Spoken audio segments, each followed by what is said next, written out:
Good evening, all, and welcome, racers, race fans. How are we doing? It's the moment we've all been waiting for. It's time! We've had the pre-season pleasant race, and now it's time to start handing out the points. And all those points are going to be well earned as we open our season with 90 minutes of my beloved Spa. The One Hub season officially gets underway tonight with the first of our 5-point scoring rounds and the charge to be crowned One Hub's inaugural ACC season champion supreme.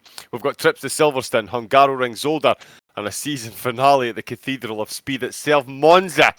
But we open our drivers' point scoring accounts at the Cathedral of Motorsport itself, the Art Deco 1920s classic. That is Spa. So, without further ado, let's get ready to Belgium!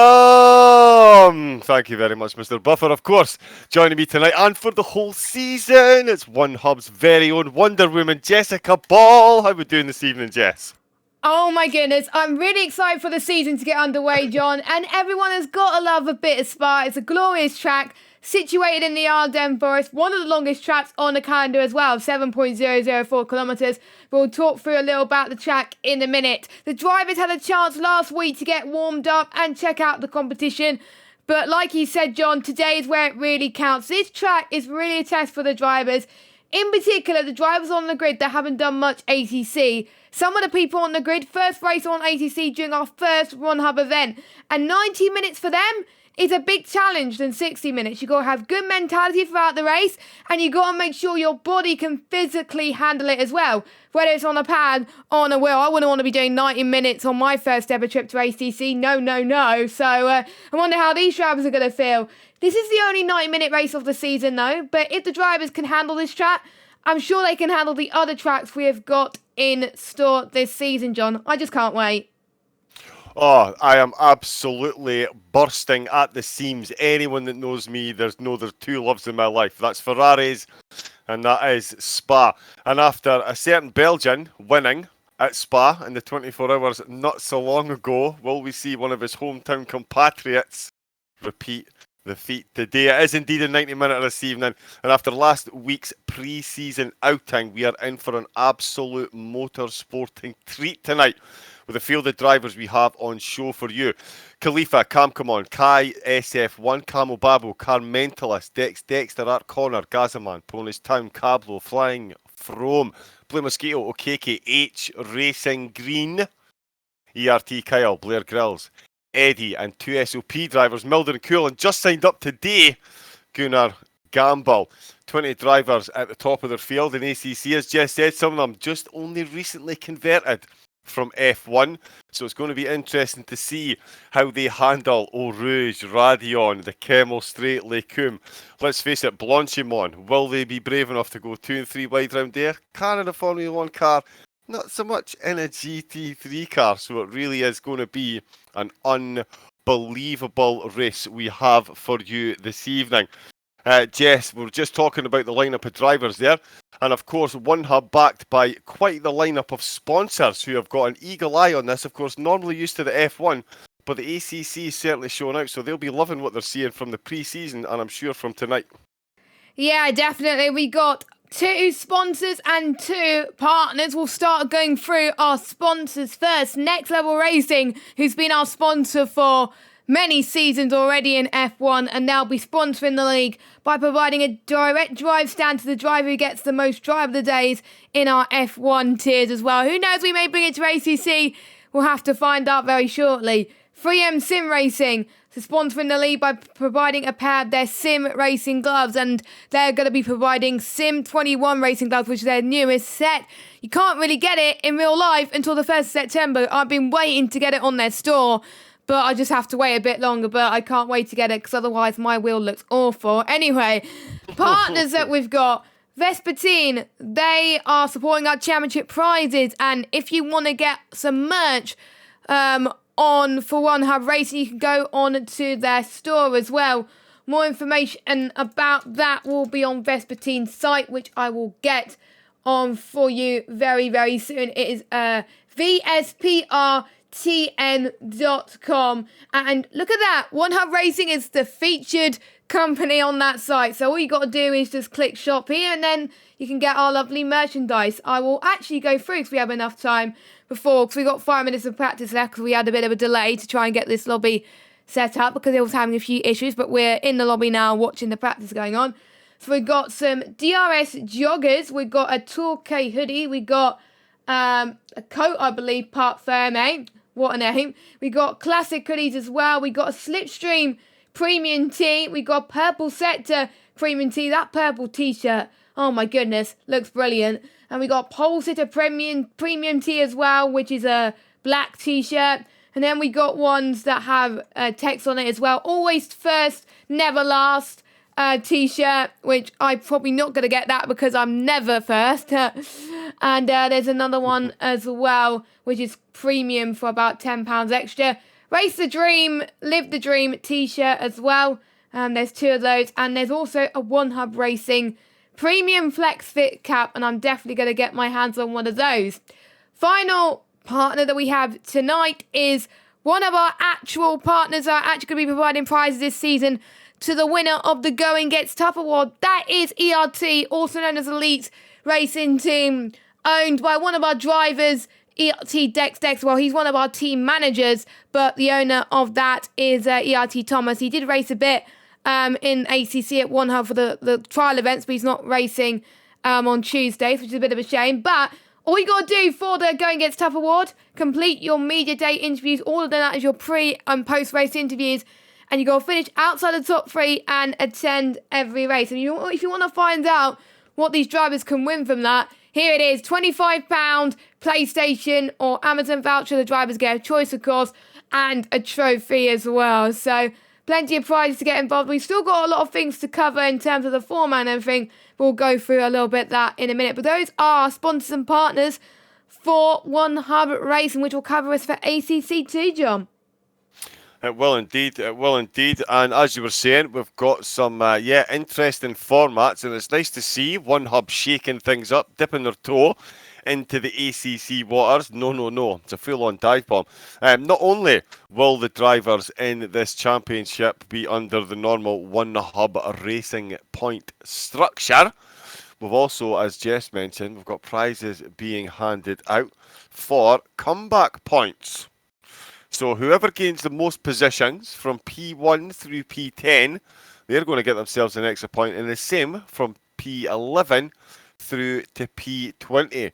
They're going to gain themselves points as well, with the hope, obviously, of encouraging people to get some battling done and challenge themselves along the way. And they're obviously thinking about bringing that to their F1 seasons as well. So we are the trialists, pioneers, I believe Jess and I called it last year. Trailblazers, that's exactly right. And talk about Trailblazers, that's a great link. Why? Because we're in Belgium. We're at Spa. We've got Ferraris, 1921. In fact, the first race at Spa, 1920. How many drivers? 1. And he still came second. That's a joke, of course. He did finish the race. Has been synonymous with every single part of motorsport. Development, breaking things through, innovation. Also, plenty of accident there as well. Always a harsh reminder, the difference and deadliness that motorsport can bring. But the Spa of today, a much safer place than it was certainly back in the 1920s. It's had more facelifts than most of your high-end, top-of-the-pops #1 singers, I would say. And it's left us with a 4.3-mile absolute pinnacle of driving madness. It's got one of the longest pit straights. I believe they serve burgers, hot dogs and tea in the pit lane. Takes about a week and a half to get through that thing. So that's definitely, with a mandatory pit stop tonight, it's going to make it very, very, very interesting indeed.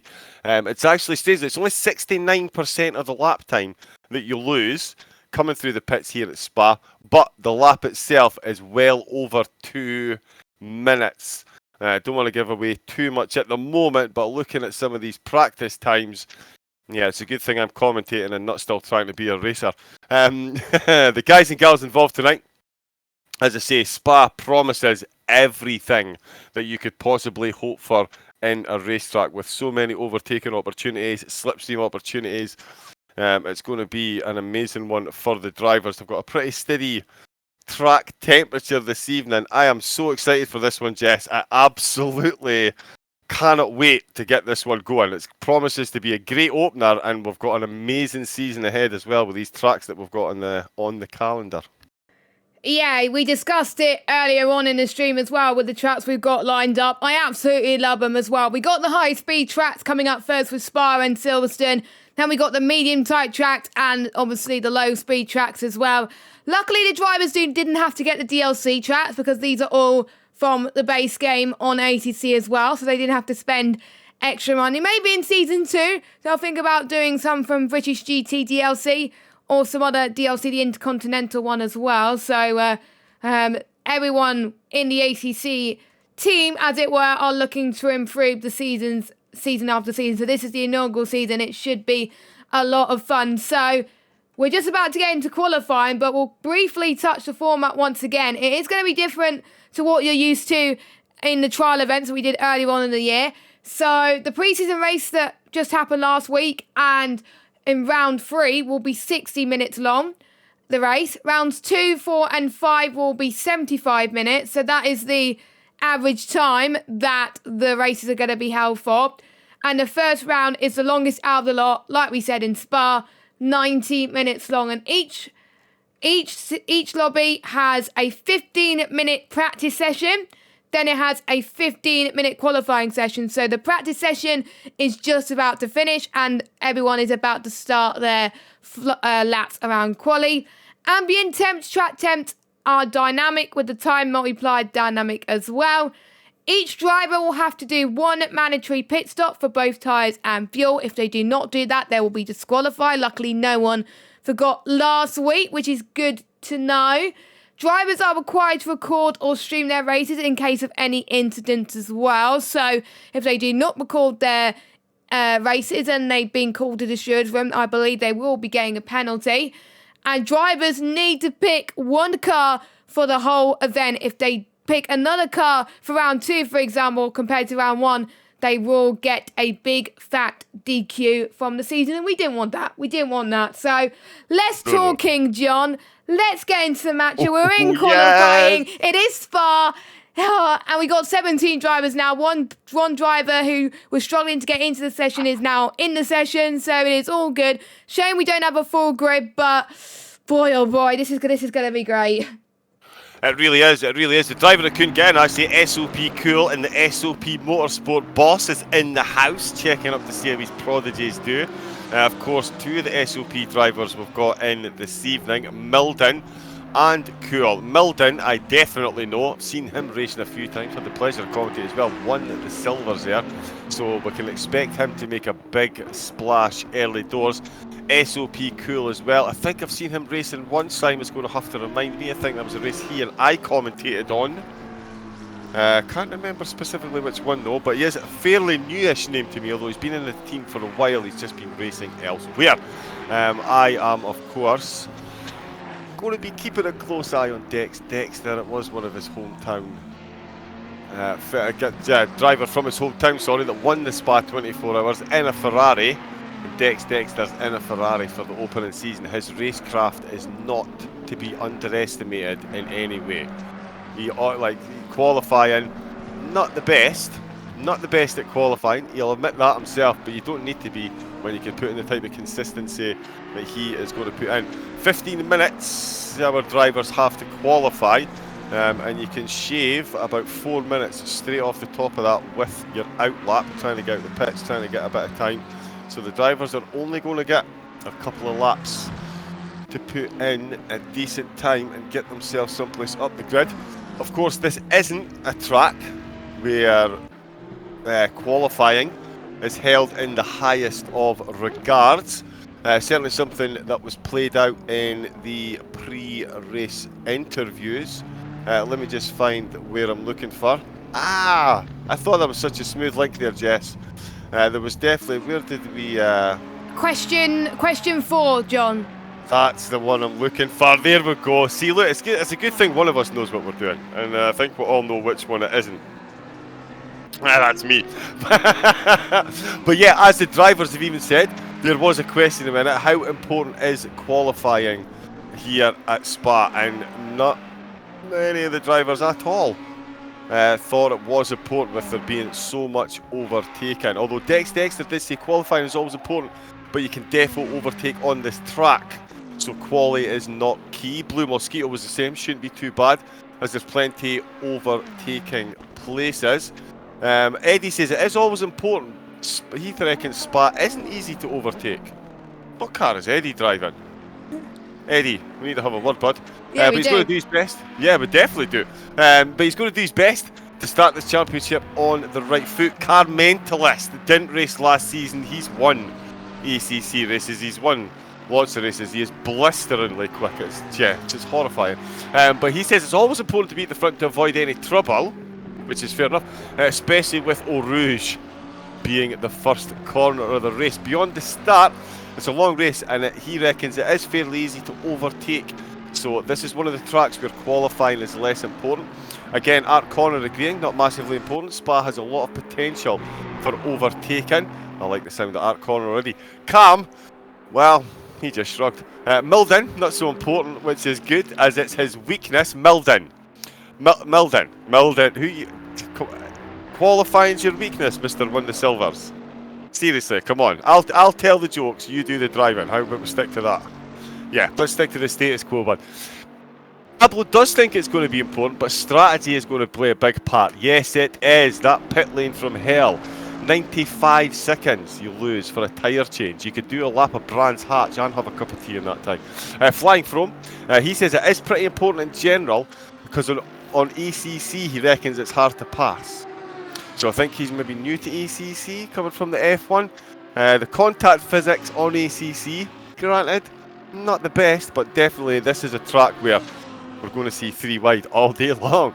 Camel Babel says it is important for him for qualifying. There's a few guys, but he's a few tenths off in pace, but might be able to hold on if he can qualify close. We've got Khalifa as well. He reckons it is pretty important to qualify well at any of the tracks, but perhaps not as important at Spa compared to tracks like the Hungaroring, because there are many overtaking opportunities here. And Gunnar Gamble, he just joined the league today, and he says it's not so much important in his opinion.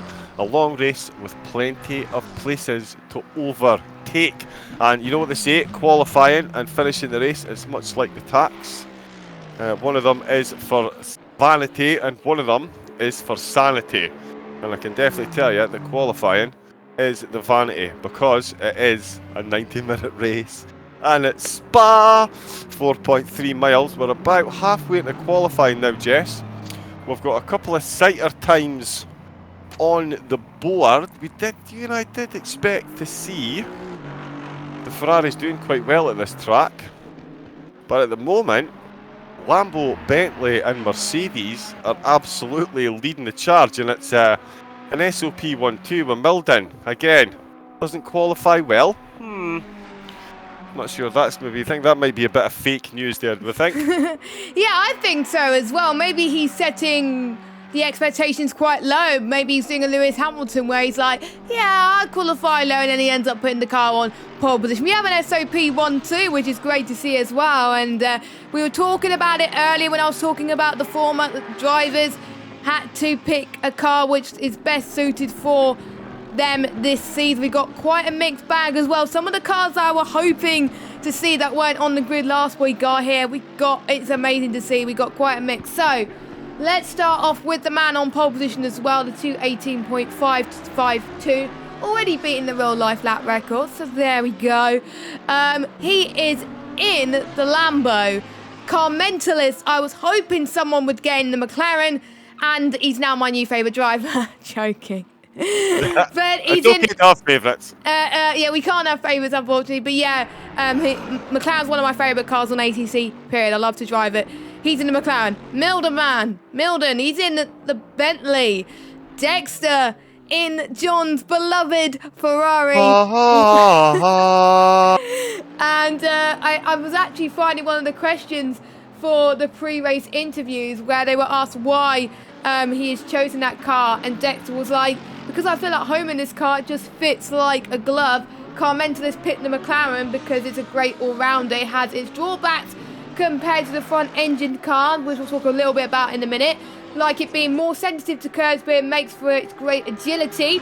With the calendar we have, I don't see it having a bad track. Not a bad car, I would say. It's kind of, I would say, second to the Ferrari in Spa. Well, joint second to the Mercedes anyway. So we did comment to this. Milner's in the Bentley, Dexter's in the Ferrari. Connor, who is in the Aston Martin, he said it was a last-minute switch for him, and that being in the Aston Martin V8 Vantage purely because Aston Martin is his favourite manufacturer. Good choice there. If you like that manufacturer, of course you want to pick it, don't you? He always wanted to use it, but it's been a real struggle to get up to speed in the past. He's learned a lot about it, though, and he's confident he could extract some pace. Then we have got Flying Froome in the Lamborghini as well.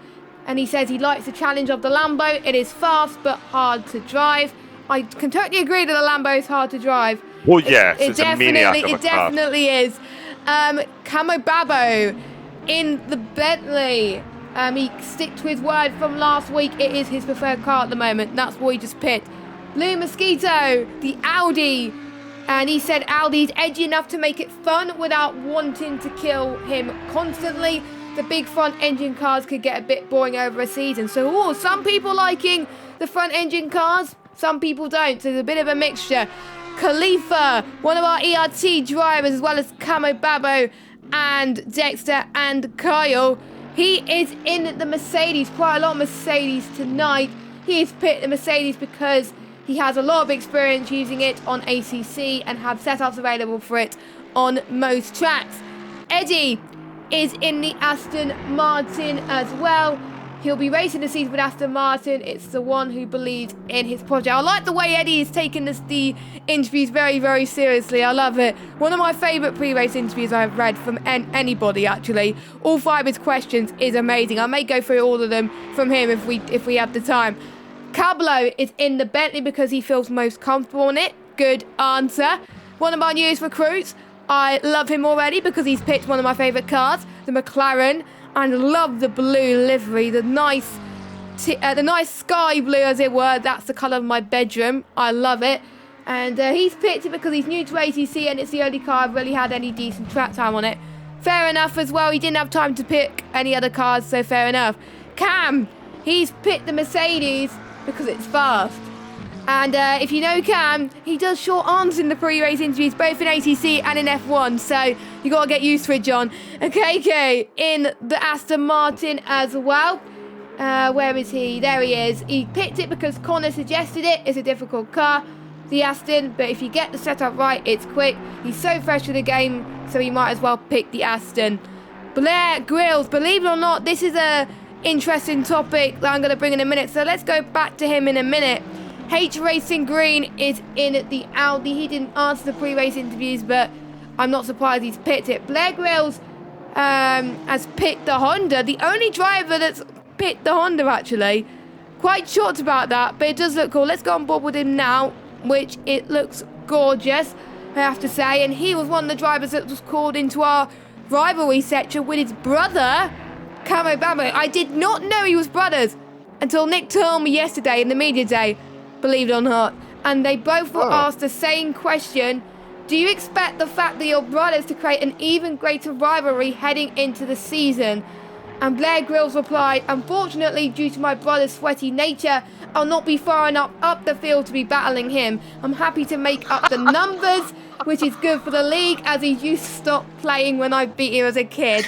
Wow. That's why I like the rivalries. Oh, I can't wait.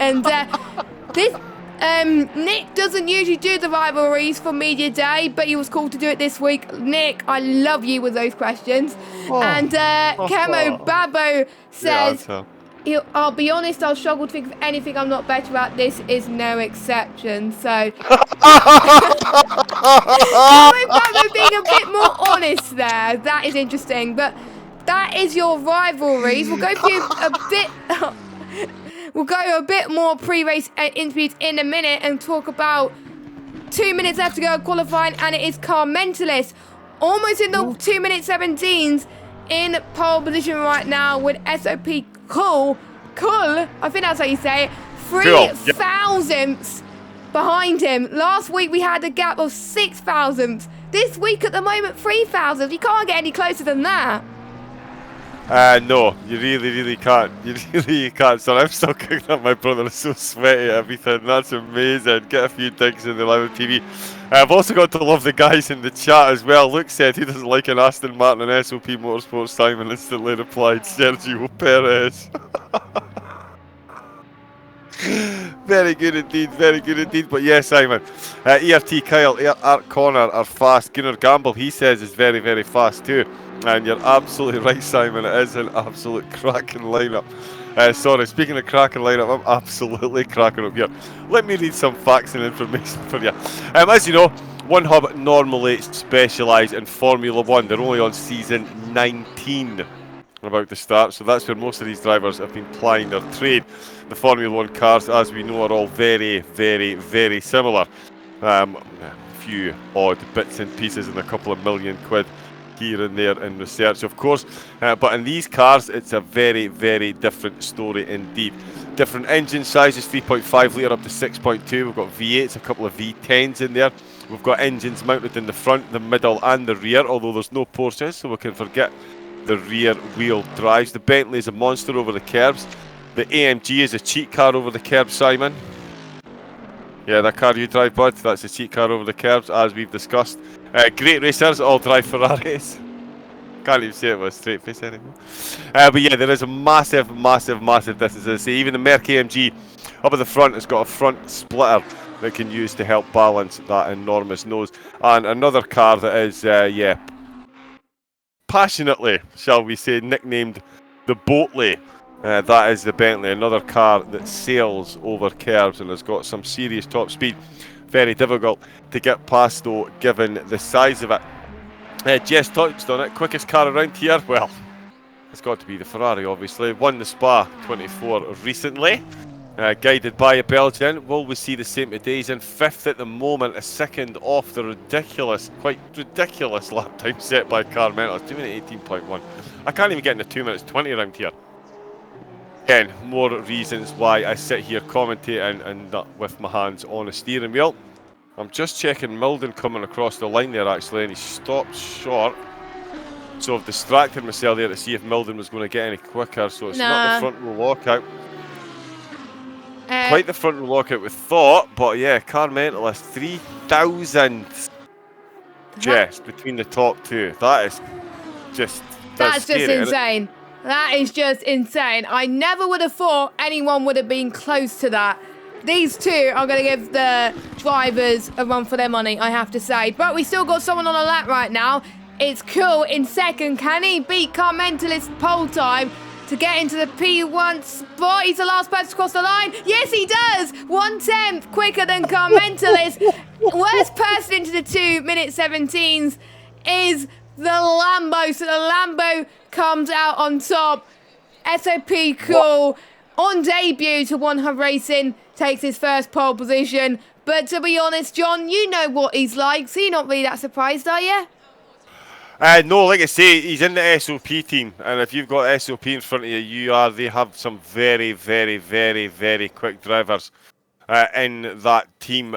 Interestingly enough, though, Jess, wasn't the fastest man in all 3 sectors. I'm loving looking at these timetables and having a quick nosy at these things.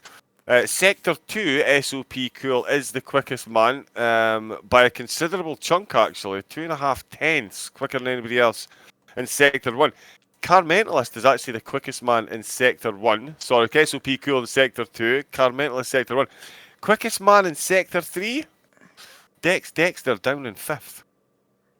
So it just goes to show you there is absolutely pace right through the whole field when the man setting 2 minutes 17 lap times around Spa doesn't take purple sectors in all 3. And we've got Dex, yeah, and my beloved Ferrari. Come on, Dex! I'm not biased, you are. He is taken.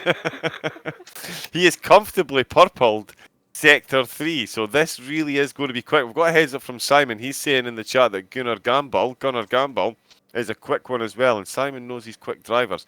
He is down in 8th, and he is actually commensurately quick in sectors 1 and 2 with the top 3.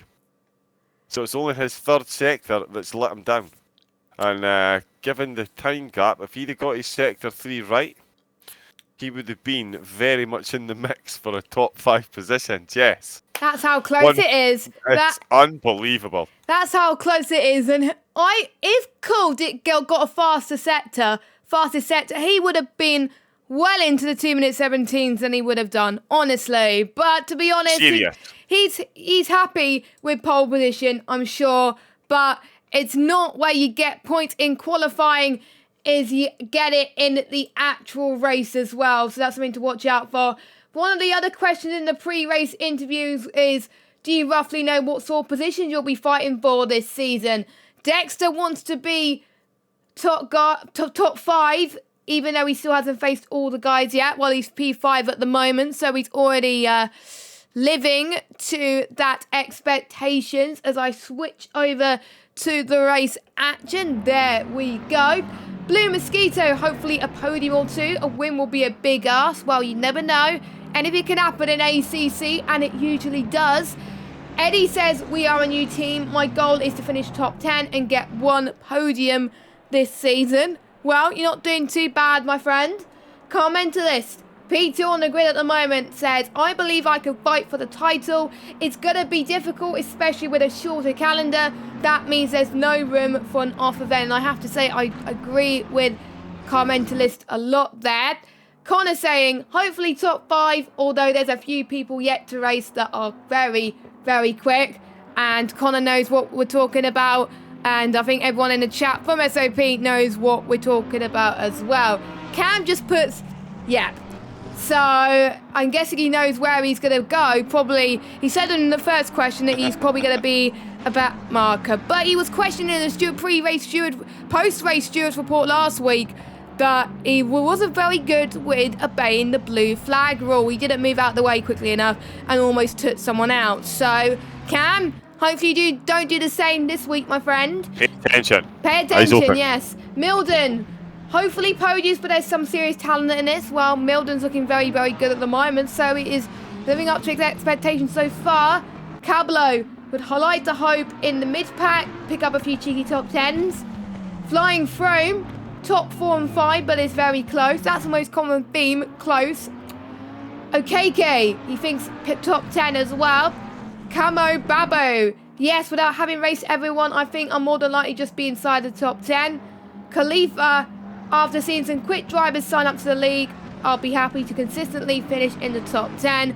And Gunnar Gamble, he's not expecting anything because it's his first race at One Hub Racing. So he's just going to go out there and have some fun. And sometimes that's where you get the best results. Let us know in the chat who you think is going to be winning the race. Make sure you follow us on Twitch by clicking the follow button if you haven't already. Follow us on Twitter and Instagram as well. The handles for both of those are One Hub Racing.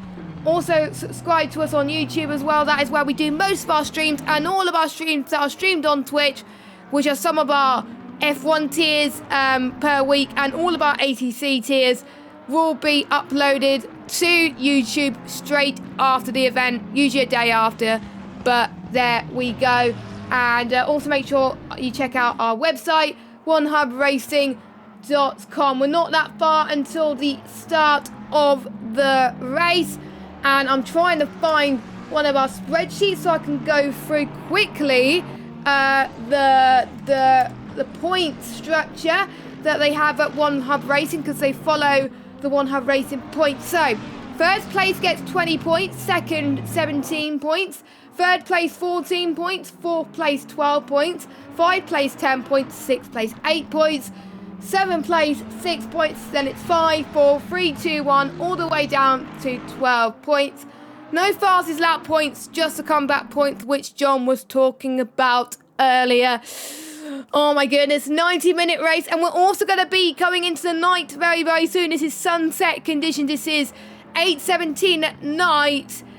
And oh my god, let's just get this race underway. Don't forget, the starting line is not La Source.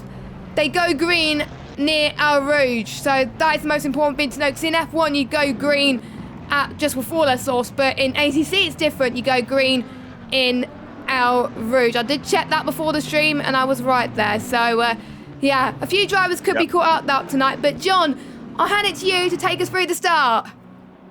Oh, yes, thank you. One Hub Racing doing it the right way. There we see the ladies and gentlemen crossing the start-finish line. They are going to come around La Source.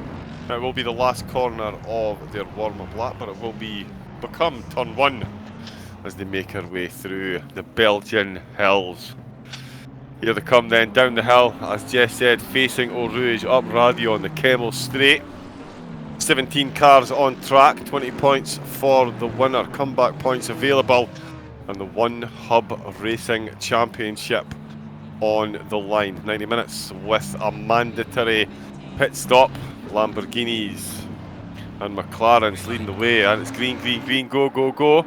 We're going to go side by side, and I tell you, it looks like the McLaren got a slightly better start. A lot of movement in the background there. Everyone falls into line very quickly indeed. They are up the hill onto the Kemmel Straight. We see a two-wide situation back at 4th and 5th, but it is SOP Cool comfortably leading the way, but he's got Car Mentalist very much in his slipstream. I'll tell you what, they're going to go into Lacombe. He's going to pop out. The Lamborghini's going to stay defensive for the right-hander.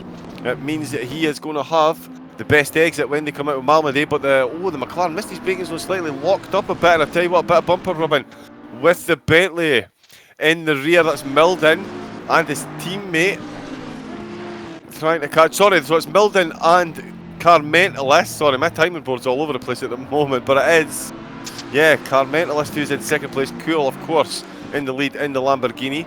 It's Milden just in behind him where he qualified, so it's as you were at the moment then. We've got Car Mentalist in first, SOP Cool second, Milden in third, Connors in fourth, Dexter still holding on there in fifth, but he's got Flying Froome applying the pressure. We've got Gunnar Gamble coming up the inside of Camel Babu, who's run wide.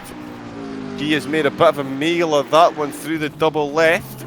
We're going to come into Lafang. And I tell you what, the McLaren has got that one very, very comfortably done. Just further down the field, it's still all kicking off, though. The Mercedes of ERT Khalifa has just gone up the inside of Cablo, I believe that was. Yep, that's all changed position down here as well. So we've got Kyle, Khalifa and Cablo all changing position. Eddie is in a two-wide situation with H Racing Green, who's up to 14th.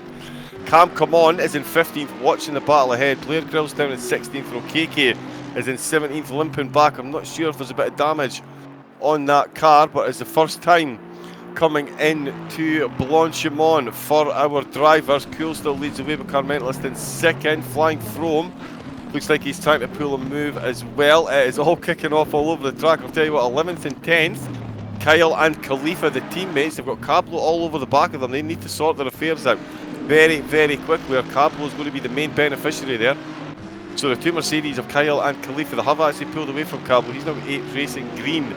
Are the teammates going to go side by side into La Source? I think they are. Oh, and I tell you what, all that's going to do is give double slipstream cover to the Bentley in the rear with the Audi lurking in the background.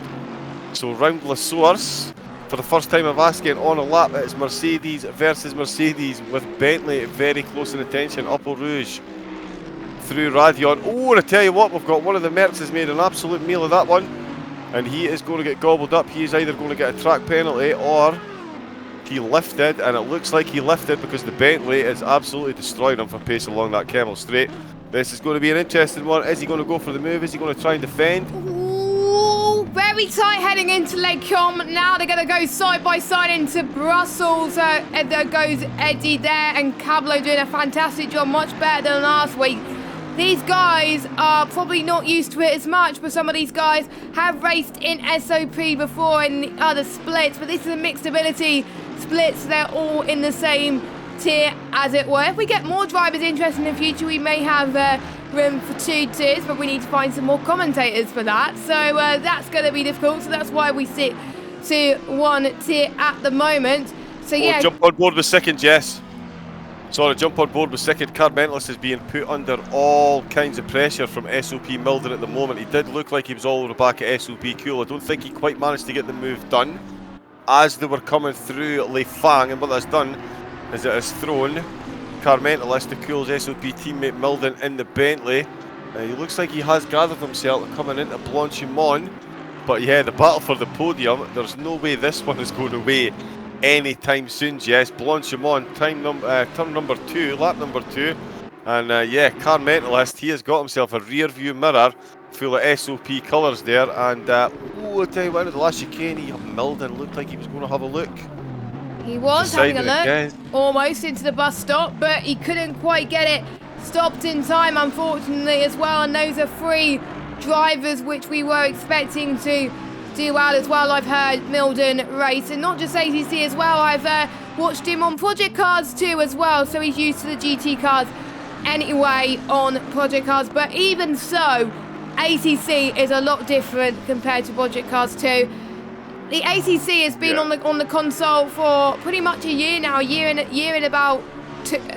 bit, 2 months, because it was released end of June last year, and I only got it actually on the console, at least April, May. I got it ages ago on the PC because I was a PC person that liked to race on PC, but I wasn't very good. That's why I sit to the commentary box, like we said. So KK did have a bit of damage, so he's gone into the pits. He served his stop, but I'm almost certain he's going to go in again. And with it being a 90-minute race, they may have to stop twice anyway for fuel. There's no way the fuel's going to last as long as it did. So maybe they'll time it by going into the pits, maybe with an hour left or maybe 30 minutes left. So then they have enough fuel to last until the end of the race. Because if you pit now, there's no way the fuel can last to the end if you do one stop. So KK will have to go into the pits again. So we've got 2 massive battles happening at the moment. Milden's just minding his own business at the moment. But Car Mentalist is right on the gearbox of Cool then. This is going to be very, very exciting heading towards campus and into Stabilo. He's taking a beautiful line as well.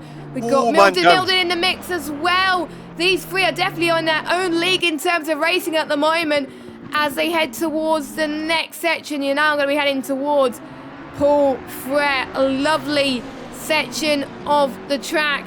Make sure you don't go too wild, because otherwise you're going to end up spinning. That's what I found out in the Formula 1 cars, and you'll probably end up spinning in the GT3 cars due to how different they are compared to the F1. So which one looks closer out the lot? It is Milden down in P3 in the Bentley. It's quite big cars. Car Mentalist is looking to defend on Milden, heading into the bus stop chicane. He defended that nicely from the 3rd place man as well, but Car Mentalist looks like he's going to go for a move on our race leader. He's going to go to the left-hand side. Cool tries to cover it off as they head towards La Source. This is amazing racing from both of these drivers. Who is going to come out on top? Car Mentalist decides to take the left-hand side line, and Cool taking the line which not many people take, but he's very, very brave to defend on that line. Incredible stuff. Going towards El Rouge then. Car Mentalist may try for a move again, heading towards up the hill, but I don't want many people to get damaged there. So he's about a few tenths separating them. Slipstream and the tow is going to help him here. I'm almost certain he's going to go side by side in the Camel Straight. Oh my goodness, this is amazing. This is why I love Spa, with so much action. It's great. Car Mentalist is going to look for the move. Look, is he going to take the lead? Cole is going to defend for his life, and there's a bit of contact. He's gone wide. Will Car Mentalist return in position? I think he might. I'm not entirely sure, but Car Mentalist takes the lead. Cole in second, but Cole is struggling. Milden is right on the back of him right now. But superb racing from our top 3. I wonder if Connor will get into the mix as well. We also got a battle between Flying Froome and Dexter as well. And also Gunnar Gamble, who is doing very well despite only having a few hours practice. You just sometimes have to live with it sometimes, because some drivers, like Hulkenberg in F1, only get last minute notice when they're going to race, so they've got to make the most of it. And Gunnar Gamble is doing a fantastic job, but Cool is still under pressure from Milden. And I think Connor's caught up to this as well. Yes, he has. This is getting very, very exciting, John. Oh, it really is. It's unbelievable at the front. We've also had some incidents down at the back. ERT Kyle's come into the pits. ERT Khalifa actually had a comment together with Cablo. So I've seen Khalifa have a spin, cook his tyres a bit and take a bit of damage. He stayed out one track and it's his teammate Kyle. As you pointed out, Jess, there's no way these cars do an hour and 20 minutes on one tank of fuel unless you do a whole lot of fuel saving, and then you're just going to massively compromise your lap. As we see the Bentley, never mind that, on the Lamborghini pops out. Lamborghini doesn't make a defensive move, but this is where we saw him originally fall foul. This is where Carmental started mounting the attack on the last lap. I want to tell you what, that is still looking very close there indeed. So this time the Lamborghini is going to be defending from his Bentley driving teammate Froome, and Gunnar Gamble as well there. It's all kicking off in the background as well.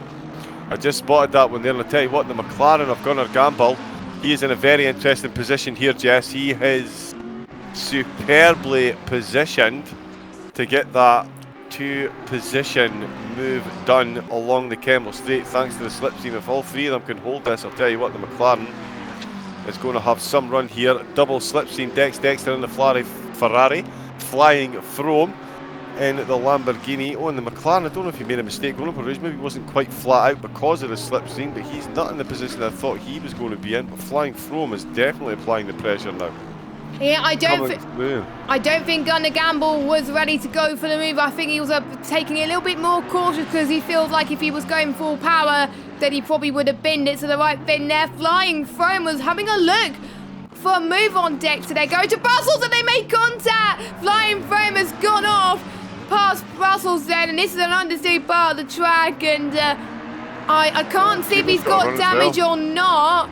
Has he got damage? I don't know, but look, it is Gunnar Gamble.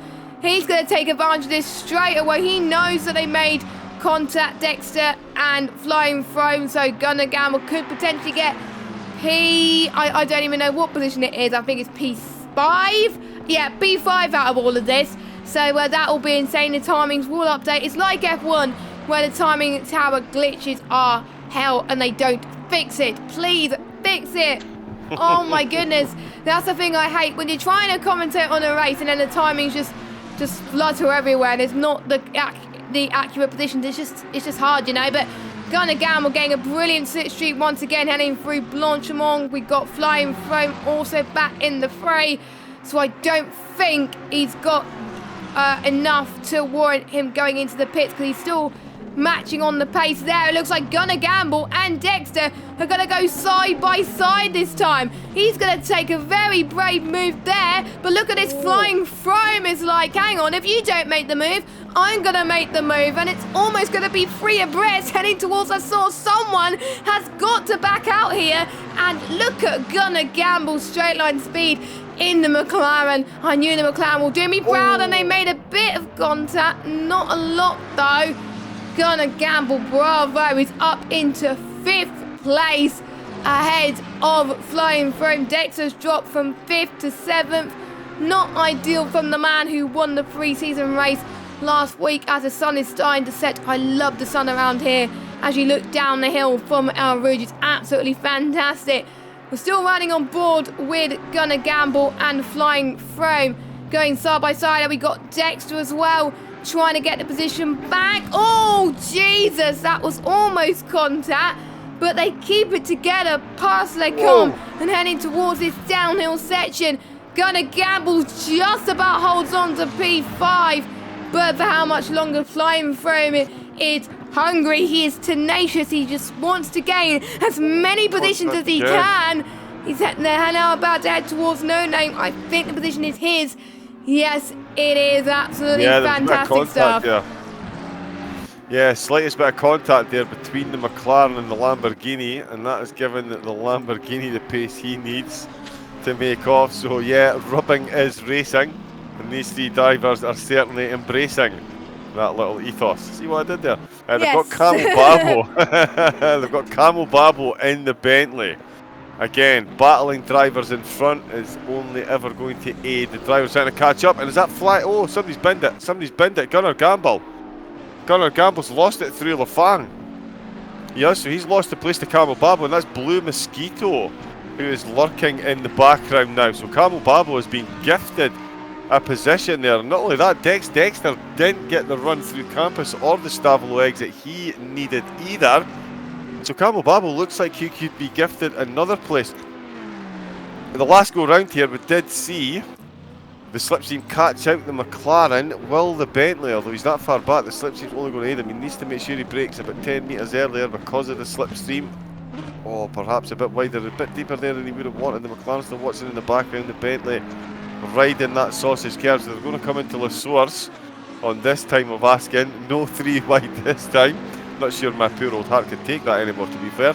The top 3 stuff, that's, yeah, that was some serious stuff there. Who have we got out in the lead though? We should probably give a quick check in on who we've got running where, because Mentalist, he's now 1.2 seconds ahead of SOP Cool. So Cool out-qualified Mentalist.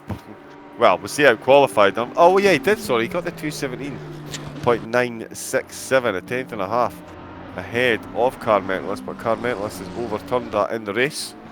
And he's got himself out in the lead, 1.3 seconds down. Milden's in third corner, patiently watching in the background there. He can see all 3 podium positions right in front of him.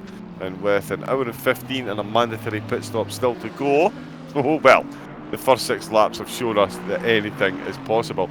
Flying Froome, he's got himself a bit of a gap now in 5th. The next little cork in the bottle though, that is Dexter. He's got Camo Babo, Gunnar Gamble and the Blue Mosquito buzzing around in the background. They're 6th through 9th. 10th is Cablo. After that little incident with Khalifa, they're both back and running. Eddie's in 11th. H Racing Green, he is in 12th place. We've got Khalifa, so as I say, it's still running after that incident. He's in 13th. Cam Come On is in 14th. Blair Grills is in 15th position. We've got Kyle in 16th, and Okeke is in the wall at the moment. He is in 17th position. No. That is some last chicane woes. Right at the just past the pit entrance as well. His car looks... I'm trying to think of a word, but his car doesn't look great, does it? The bodywork. No, for this time of night, there's not many words we can use legally, I think, Jess. No. Even though we're going to be broadcasting past 9 very, very soon, I just don't want to get... I don't want to get fired by the boss himself, Nick, who I think is watching this. So I better keep my mouth shut. Good evening, Nick. Yeah, I got to keep my mouth shut in terms of... words, as it were, in terms of swear words. I almost said it at work the other day, accidentally, and I felt so bad. But they were like, "Yeah, it's okay." But I just only swear when I race when things go wrong. But there we go. Anyway, jump on board with 8th. 8th position, Gunnar Gamble just gone up the inside. Wow. Camo Babo at La Source. Was that planned?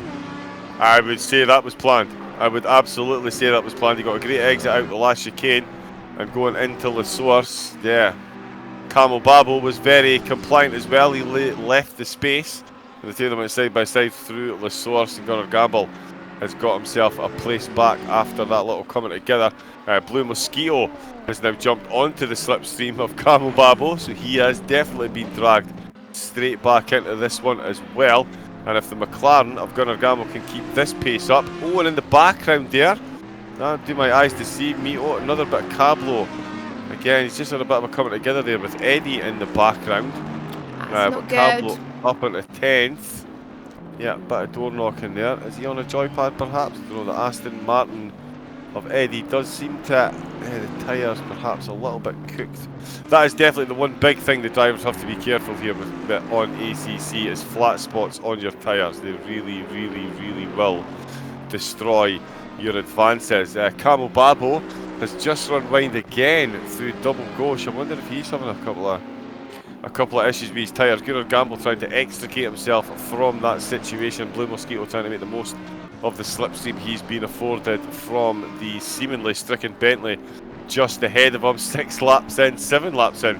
Sorry, this Mental is just finishing lap number 7.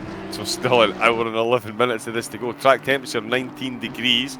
So it's definitely going to be tyre friendly all round, as long as they don't spend too much time locking them up or spinning round and round. Definitely want to take it easy through this course. The braking zones are firm but fair, I think it is very safe to say.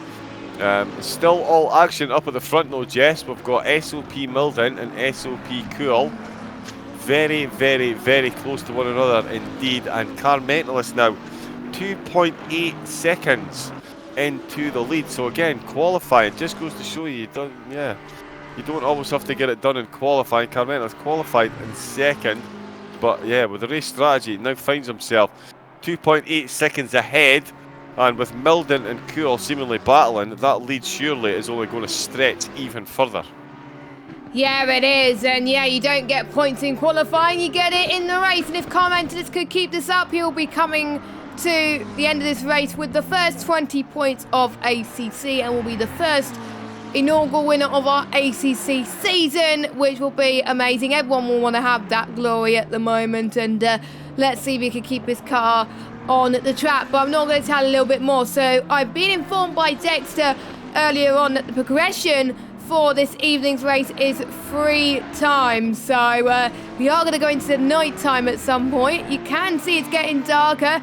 Some of the drivers now have got their headlights on. I'm seeing Blue Mosquito's front lights on already, so it is getting more difficult to see as well, and the braking zones may be a lot different. The tyres as well could be a major factor in terms of the track temperatures getting a lot cooler as well. So it'll be interesting to see how that develops. Battles are getting a bit quieter at this moment in time, but that doesn't mean we will still not have some action. We had some action towards the end of the last race, didn't we? In our pre-season race in Catalonia, it got very, very spicy to say the least, John, and I hope you guys enjoyed it. Let us know in the chat, is your favourite driver doing well? Is your favourite driver not? Carmentos has pulled another second off of SOP Cool. He's a madman, says Carmentos as well. Don't forget as well, Carmentos does not just race, he also commentates for some leagues as well. Not for us though. Hopefully he will in the future though, hint hint. But he mainly commentates, but he does do a lot of ACC in the background as well. So he is showing that commentators can race as well, you know. So he's doing the commentators proud at least. Yeah, he really is. Like setting lap times like that and commentating. Honestly, you young ones, I'm just horrified by this. I really need to up my game ever so slightly. I'm mediocre at everything at best. And you've got Carmentos going 3 seconds quicker than me around Spa, and he commentates. Come on now, eh? They're just showing me up. I don't think he commentates on ACC though. I think he just commentates on F1. Ah, okay. Okay, so he's not quite coming for everything. That's fine. No, but who knows? He could commentate on ACC in the future. But I think he prefers probably racing on ACC more than anything. But I think we're going to get to a stage in about 8 to 15 minutes time. Maybe people would do pit stops to make sure that they get some fuel in the tank and get their mandatory pit stop done. We've seen how the undercut was very powerful last week in the Circuit of Barcelona, Catalonia. We've seen the drivers doing their research because that was the whole point of the pre-season race. Don't forget, the drivers will be using the endurance pit. It's not the pits that you're used to in modern F1 where it's just a Grand Prix pit. You go past the exit of the F1 pit exit, but you stay in the pits for a bit longer in the endurance pits, and that's where you place your car, and then you go up the hill through a rouge, and that is the exit of the pit lane. That's how long it is, and you stay in the pits for very, very long. I'm just looking at 95 seconds. 95 seconds. Thank you, John. I know someone's more alert with these type of things. John is very, very good with the stats, as it were, and I'm more focused on the facts. So there we go. We get on well. Yeah, 95 seconds. That's a minute and a half, pretty much. Yeah, just over a minute and a half. That is almost half a lap, which is insane. So the drivers have got to get a move on. If they don't have a good pit stop and they had damage, they're going to be there for longer. They may be there for 3 minutes, which is not ideal. So, you know, they got to be thinking tactically on when they think their drivers will be pitting, their rivals, of course. And they did pick out in the post-race interviews who they think their rivals will be as well. And that is one of the questions that they will be asked tonight. Do you think you've got a rival now after this race has started? But don't forget, we go to different tracks this season. We go to Silverstone next week. We go to Hungary the week after. Then we got Zolder and then Monza. So different tracks entirely. That's why we're racing in them as well. All of them in Europe, of course, because there's no tracks in America on this game. I kind of wish there was, but there we go. And I'm seeing if there's any thoughts in the chat, actually. There's one from the owner of SAP Motorsport asking something, but I'm not going to repeat that on air because I don't know any means. So if I say something and I don't know what it means, then people just laugh at me and they think, are you sure is that what you meant to say, my friend? But there we go. So Car Mentalist has found 4/10 on SOP Cool right now, and I believe he's just lapped Sam Carl as well. Carl is 2 laps down. Carl is having a mare at the moment, or it may be the net code, because the net code could be bad on this game. And a KK is a lap down. So they need to put their feet up a little bit, because the top 12, like we said earlier on in the race, in the stream, John, get points. So points all the way up into 12th place as we score in the One Hub Racing point system, just like in Formula 1. And it gives more people a chance to fight for these positions as well. And usually I'm a person that finishes either 13th or 14th. I usually just miss out on the points in every single race, and it's heartbreaking. But we've had no retirement so far, touch wood, so the drivers are not giving up, and that's going to put them in good stead for the Going Gets Tough award. Yeah, it really is, and it definitely is a case of the going gets tough and the tough get going around this track. Car Mentalist, just honestly, the man's repertoire is endless. His quickest lap so far is a 2 minute 18.8. When I checked in a lap ago, he'd just done a 2 minute 18.9. So he was within a tenth of his quickest lap on lap number 10. He's just completed lap 11, 2 minute 19.4. So just outside half a second. So within half a second, and he's just cut the corners there. And I'm just stealing a look at his lap times here as he's coming up the losing along the Campbell Straight. He is actually up, but he did cut it slightly there. But just unbelievable play. Like I said, I can't even get close to this in qualifying. And he is just hammering these laps out at the front of the grid. 3.8 seconds is now the fairly gargantuan lead that he's got over Cool. Cool does have a second back. Ooh, Gunnar Gamble. Drive-through penalty for track limits. That is early. I usually save my track limits talk until about 30 minutes to go, and then we'll get 8 or 9 very quickly.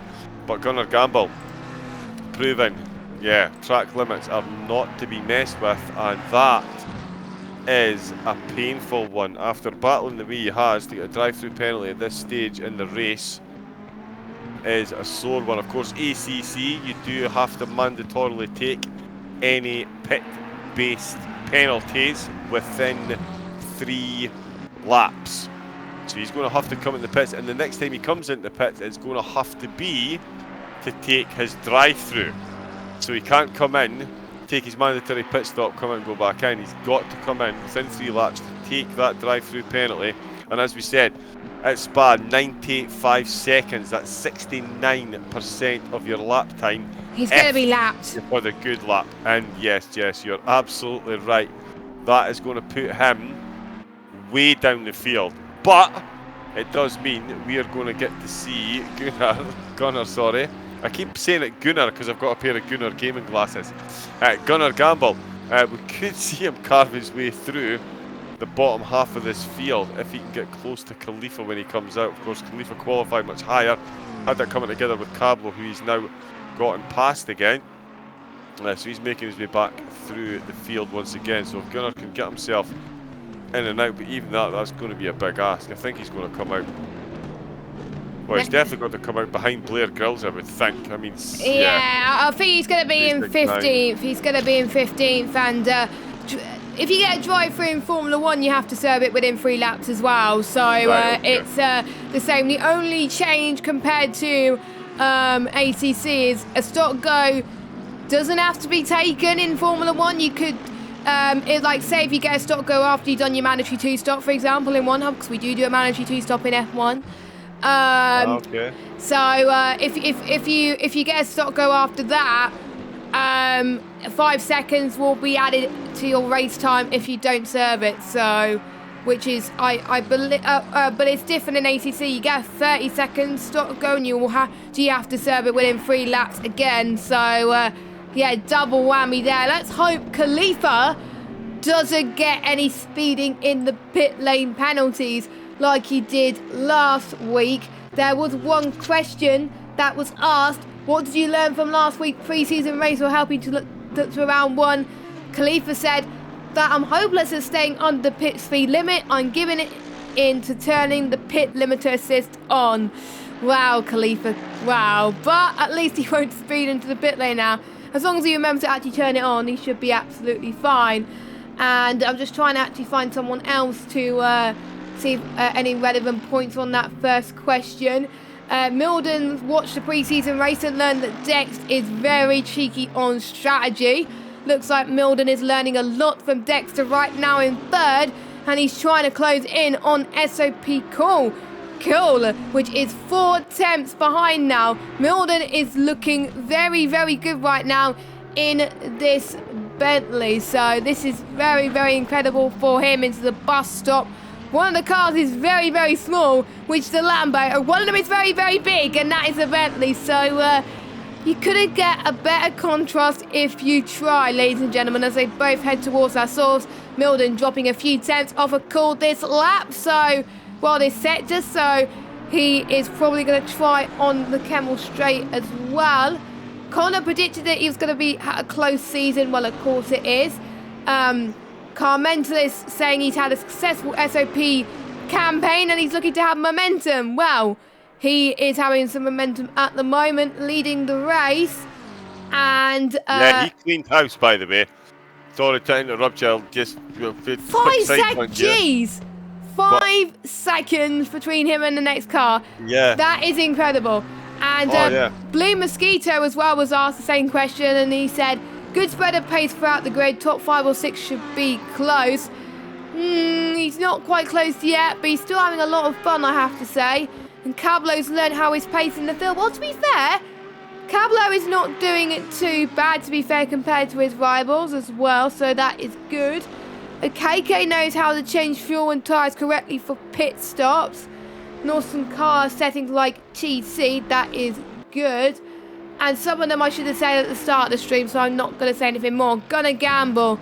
Let's hope he's remembered that he's got to serve his drive-through, because otherwise he's going to get the black flag and get disqualified. So, gonna gamble, because I know some people watch the stream as well as racing, which I don't know why you do that, because for me, when I do that, if I do that, I get frustrated, I get distracted. I watch qualifying sometimes, because I want to know how my drivers do and what, you know, the commentators are saying about certain drivers, just to get a little bit of a feel. But race, nah. But let's watch Milden once again. 5 tenths is the gap heading towards Blanchimont, and we're seeing that it's getting darker. The lights are coming even more now, which means that the headlights are going to be more effective. Milden looked like he was almost going to get the move into the bus stop. These two have been looking sensationally good as well. They're in SOP for a reason. SOP, one of the top teams in ACC. If someone gets asked in the ACC world, have you ever heard of SOP? Then most people would have heard yes at this stage. Right, gonna gamble. Come on, please take a drive through. If you don't, we're gonna get a situation where he's done it. I think he made a mistake as well, if I'm honest. I think 2 laps ago, while we were watching Milden, I think he actually made the mistake and Dex got past him. That's why he was so close to the back of Dex there. So I think he's made another mistake as well. I don't know if he was overly concentrating or if he was frustrated at having the drive-through. But yeah, I think, if I've got my tyre maps correct, it was through Lafan. Made a bit of a mistake, and Dex just absolutely left him standing along Paul Frere and through Blanchimont, and coming at the bus stop chicane. Dex got it done on lap, unlucky for some, 13. So Gunnar Gamble, and I tell you what, I'm just watching Gunnar Gamble there, and he's just absolutely rattled, as we say up here in the local vernacular, into the pit wall. That is so slow. Front left. I think he's done his front left. Oh, you have to come in straight after this, I think. Yeah, surely. I think so. Surely, because, yeah, it's so hard to come into the pit stop like that. It's just not very good as well. I was looking at the top of Eau Rouge, and the sunset is... Stop. What is he... What? Has he stopped? Yeah, he stopped. Oh, he might get a black flag, you know. Ooh. He might get a black flag, so he was meant to take a drive-through, not do his pit stop. Oh, he's going to be in trouble. I hope maybe his engineer is watching and are realising he should have done your drive-through first and then your pit stop. That is a shame, but the sunset is looking gorgeous tonight on this game. I have to say, it's incredible. I can't remember what time it is at the moment. I will actually go on to drive and it will actually... yeah, in the game, yeah, it's 10:05 at night. 10:05 at night, so there we go. So yeah, so they're effectively going to race for 4.5 hours. Yeah, so that is 3 times. Time 3. Yeah, 4.5 Oh, hours. Milden, he was almost going to go for the move once again. He's ever so close, about 3 or 2 tenths. They've been battling for most of this race, these two. It's incredible. And don't forget, near the top 14 have made their mandatory pit stop yet. They can go pretty much any time from now, and then their fuel can make it till the end of the race. So let's watch Milden as we head towards the Kemmel Straight. Can he get the switch of dreams? Can he get the send of dreams on into the top of the hill? He's going to try at least, but Cool closes the door there, and he stays in second position. Another battle to watch for is Eddie and Blue Mosquito just past La Source. Yeah, as they are having themselves a great bit of fun there.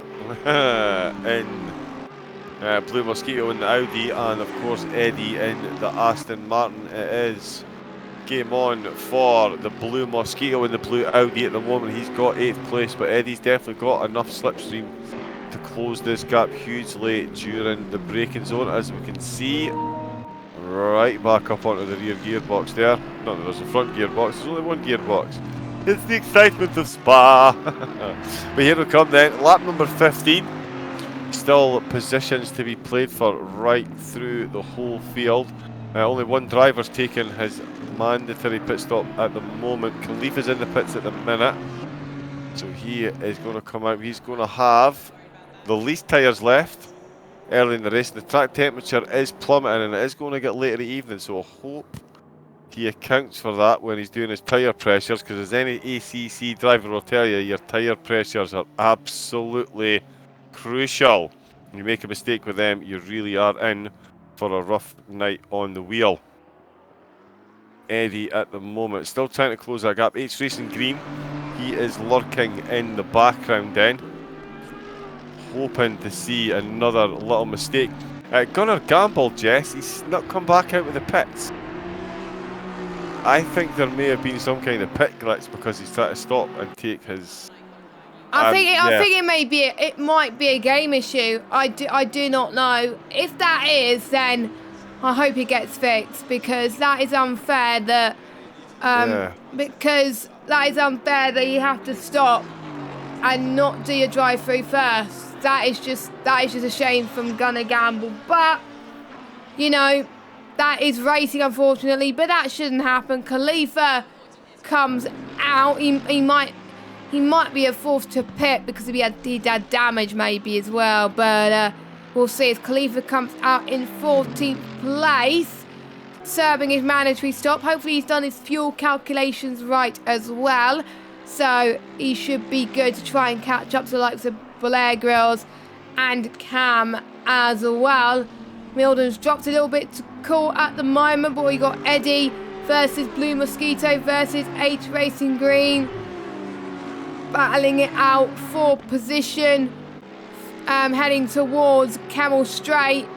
Not many moves being made. I won't be surprised if the track temperature drops even more. It was at 19, I think it was at 19 or 20 degrees at the start of this race. Now it's at 17, so it's dropped by 3. And luckily the wind has not changed, which is good, because otherwise the tailwind will be a nightmare around Spa.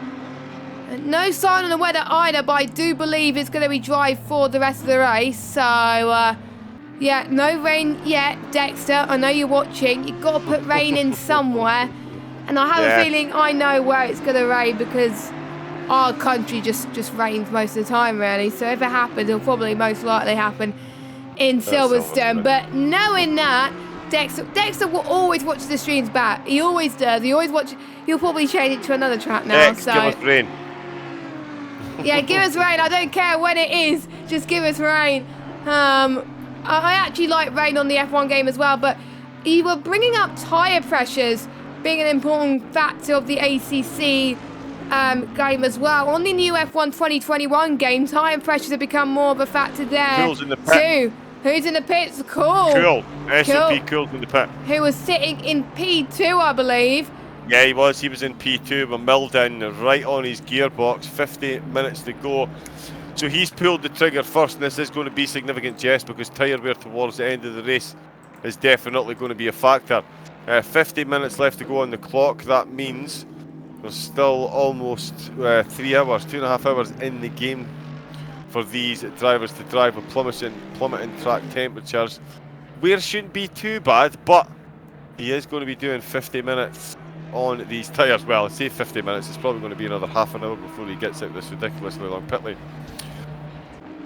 He does come out, he is going to be doing the longest stint out of the top 3 on those tyres. Towards the end of the race, could we see Milden make it back up? Of course, Milden and Car Mentalist definitely don't want to overuse these tyres. There's no point in staying out just for the sake of it. If it's compromising your lap times, get in and get those tyres changed and get on with your second stint.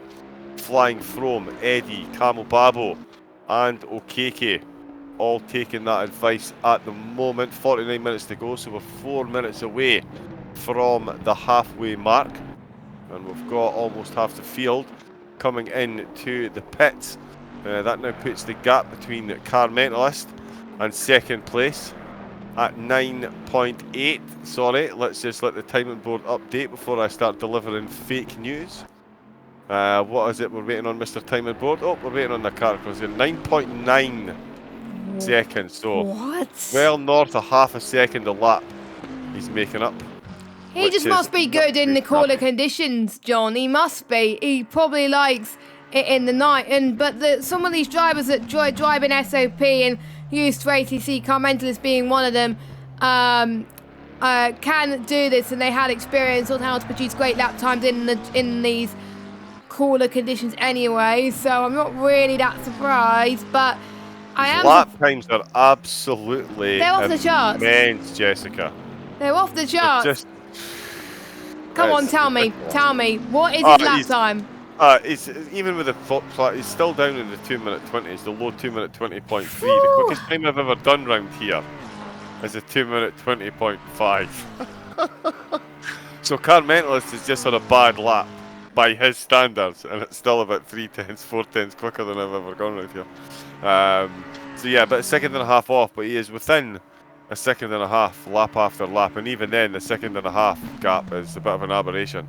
He has been in the low 2:19s. He is just absolutely nailing this, and as you say, it's the experience. Practice. Every second you spend on a racetrack is a learning experience, and Car Mentalist is absolutely just taking full advantage of every lesson he's ever learned, and yeah, the type of consistency and control up at the front as well to be leading, you know what I mean? It's just absolutely ridiculous. 10.5 seconds he is ahead of Milden. And yeah, I was going to make the point earlier, we're talking about racing in other organisations. He absolutely cleaned house at SOP when he won the top tier. He is very, very, very quick indeed. And he's got a decent bit of race IQ as well, so he'll know exactly what he's going to do and when he's going to do it. He does, of course, have a free hand. 10 seconds in the lead. His pit decision is all down to him. Exactly where he's going to come back out when he comes out in the pits. There's SOP Cool, just on a 3:49 out lap. So we'll check Milden's outlap, and I'll try and keep an eye on Milden and Carmentalist outlaps to see what they do when they come out, see if that helps any of them. Froome with an outlap, 3:51. So he is back out. So cool, did a much better outlap time than Froome. So yes, Carmentalist is in. Carmentalist is in the pits. Will Milden respond to Carmentalist? Well, you probably have to. Or will he choose to stay another lap? He's in as well. And a no-brainer there. Connor might have to do the same. I think we're going to see train the cars into the pits now, I think. And we're going to see what their outlaps are. Blue Mosquito, we're going to watch to see what Blue Mosquito does. Age Racing Green's not doing too bad either. But we're closely watching Carmentalist, SOP Cool, Milden, and Connor. Because those are our top 4 for most of this race so far, so we're going to keep an eye on those and see if they get ahead of the guy that pulled the trigger earlier, SOP Cool, because it's going to be close. It's going to be close. Here is... We're Cool, yes it is. Cool is heading towards... If I get my track map up so I can see the corner names. He's coming through Lafang just now. He's going to be coming to Campus. So he's got Campus, just under a minute of his lap to go. I jumped on board. He had just about a minute of his lap to go, and Carmentalist was in the pits. So I think he's still going to be about 8 to 10 seconds behind. But it's the fun one. It's the SOP teammates going to swap positions when they exit the pits. That's where it's going to be close. Carmentalist is still very much stationary. So is SOP Milden, and Cool is through Blanchimont. He's going to come into the bus stop chicane. I'm looking at Carmentalist and seeing if he's going out, which he's not yet. Okay, you watch that. I'll watch. So we're through the last chicane. Carmentalist is going out. He's gone out of the pits. So let's follow him and let's watch where is Cool at the moment. Through the source. It's just close. It's going to be close. Milden. Oh, Milden's rolling. Cool's going to stay in the lead. I think Cool's going to stay ahead of Milden. Yeah, I think he is. Milden going up the hill. I think he's going to be in the slipstream in the pit exit. Is he going to get out? Oh, look how close those two are. So it is absolutely as you were. Bring it on. Bring it on, John. Wow. Oh, my goodness. Wow. Just a heads up, if we were doing a 60-minute race like last week, we would have had 15 minutes to go. We've still got another 43 minutes of this. I could commentate 3 hours of Spa if I wanted to. Yes, please. That would be a dream come true. 8.7. Sorry, thinking out loud, distracted by all the squirrels running about in my head, but SOP Cool 8.7 seconds now to Carmentalist. It's compared to 10 on Milden. 10. Yes. Well, no, yeah. Well, Cool was in second place with Milden 4/10 behind Cool when they came in the pits. When Cool came in the pits, he was about 10 seconds behind Carmentalist, so he saved himself about 1.3, and of course Carmentalist is now on his outlap. So I'll stay on board with Carmentalist and we'll see what his lap time pops up at. Getting very, very dark on track now for the drivers. Headlights set to full endurance mode. Could be a skating rink we get. And I tell you what, Cool is closing that gap, 7.7 seconds. So just between the pit stop and this first half of Carmentalist outlap, he's made about 3 seconds. It's a long time in motor racing terms, I can tell you that. Coming at the last chicane there, and I've got an eye, as I say, on Carmentalist. He's coming along the F1 start finish straight. Going to see a lap time, 3:49.6. Wow. Pretty much identical outlap time to SOP Cool. That's unbelievable. And Cool's just done a 2-minute 20.3, which is 3/10 quicker than the lap that Carmentalist did before he came in to the pits. So these two drivers very, very, very much on pace with one another in the second half, or certainly the start of the second stint. Junior Gamble's still in the pits, so KK's in the pits, but our lead 3 protagonists, car mentalist, Cool and Milden, they are all well and truly out the pits and off and running. Still that little bit of a gap there. It looks like Cool has absolutely done a number in the pits then, Jess. Car mentalist, oh, he's stretching the gap back out, straight back up to 8.2, but Cool versus Milden. Cool is, not to use too much of a pun, he's in the driving seat at the moment and not having to do as much defending as he was at the end of stint 1. Nope, he's not. And I don't know what's happened with Milden because these two are so close. So I wonder if Cool is producing some consistent lap times compared to Milden as well, because like we said in many streams, consistency is key. And we got another driver in the pits, that is Blair Grills, who is going into the pit box. I believe he's the second to last driver to do his mandatory stop. The last driver would be Cablo, and then it will be all guns blazing for the rest of the race. So we'll go for your order out of the people that are pitted. So we got Car Mentalist leading the race. We've got Cool in second, Milden in third, Connor, who took the podium last week in our pre-season race, in fourth, Flying Froome in 5th, Dexter in 6th place, Eddie in 7th, Blue Mosquito in 8th position, Khalifa managing to have a good comeback so far into P9. H Racing Green has also had a good race so far in 10th position, and Camo Babo is in 11th. And at the moment, Cam will get the final point. Now, I am going to be checking Twitch a second as well to see if things stay as they are. Who would get the comeback point? Don't forget the comeback points is, and I can hear myself, and I'm trying to mute it before it goes out of hand. There we go. That would have not been good. Luckily, the viewers did not hear that anyway. But yeah, 8 Racing Green, yeah, you're right. Good spot. Yeah. Yeah, he qualified 17th. Yeah, H Racing Green. Yeah, he's doing a marvellous job. And to be honest, he's a driver that is more used to GT Sport. He's a GT Sport man, sorry.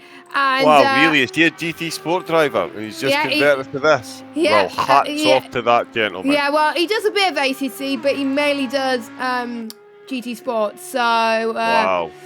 Yes, so I'm actually going to try and find qualifying on the stream happened earlier on. There we go. I think I just about found it. So H Racing Green started dead last, 17. Actually. Yeah, he started 17. last. Well, yeah, the only way you could go is up for H Racing Green. So he's doing a great job. So he's got with inside the top 10, outside the top 10. Camo Babo. Yeah, probably Camo Babo because he started. Oh no, it's not Camo Babo because he's dropped a few positions. He's at the moment. Yeah, Cam has gained 2. Cablo, he stayed where he is. Blair Grills has gained 2 as well at the moment. Carl has dropped down a few. So at the moment, outside the top 10 is between Blair Grills and Cam, and inside the top 10, well, there's a clear winner right there. H Racing Green at the moment. If it stays as it is, and H Racing Green is got it by a long margin anyway, so as long as he doesn't drop too much, he should be fine. Yeah, I think he should. Kyle, Eddie's done well as well. Sorry, he started in 12th, he's up into 7th. So he's gained himself 5 places, so he's done well as well to keep it on track. Cool, of course, qualified on pole with Car Mentalist second. And yeah, that has quickly been reversed very early doors by Car Mentalist. 22 laps in, 8.4 seconds. I was waiting to see there. That did shorten slightly after the pits, and it then stretched just as Car Mentalist got his outlap completed and tucked up nicely under his belt. But it is 8.4 seconds, so Cool definitely steadying the ship, but so is Milden. He has steadied the gap at 2.1. They're going to come through the timing board once again. I did think it timed that slightly better, but we'll see what SOP Cool. So still 8.4 seconds. and 2.0, so pretty much bang on. So the top 3 running at a very, very, very commensurate pace to one another. We've got 4 drivers in the pit. Gernard Gamble seems to have had some kind of issue. He went in and stopped the car during a drive-through, and he's not been able to get back in. He might have just minimised the game, because you can't do that on PlayStation, so he's probably thrown in the towel, which is a bit of a shame. You don't give up, so gonna gamble. If you're watching the stream, my friend, let us know what happened. I would want to know. Yeah. As we got another driver in the pits as well, that's Cablo. So I believe that would be the final person, which is not glitchy, to make their pit stop. So nobody is forgotten again, which is great news. So it's all about a sprint to the finish, but we also got to think about, do they make their fuel last to the end as well? And most people will have braking references in the dry. They will know what to look for in terms of maybe like trees or lampposts, if there's lampposts, or banners and bridges like this or anything like that. But it's hard to see in the night time compared to obviously the daytime, so they probably got to think of something different, maybe the shadows, or maybe, I don't know, maybe the curb. I don't know. They got to think of different ones for the night time, because it is free time progression at this moment, and I would love to be here in the night time. That'll be absolutely amazing. But Car Mentalist still leads. The gap was 8.4, now it's 9.4, so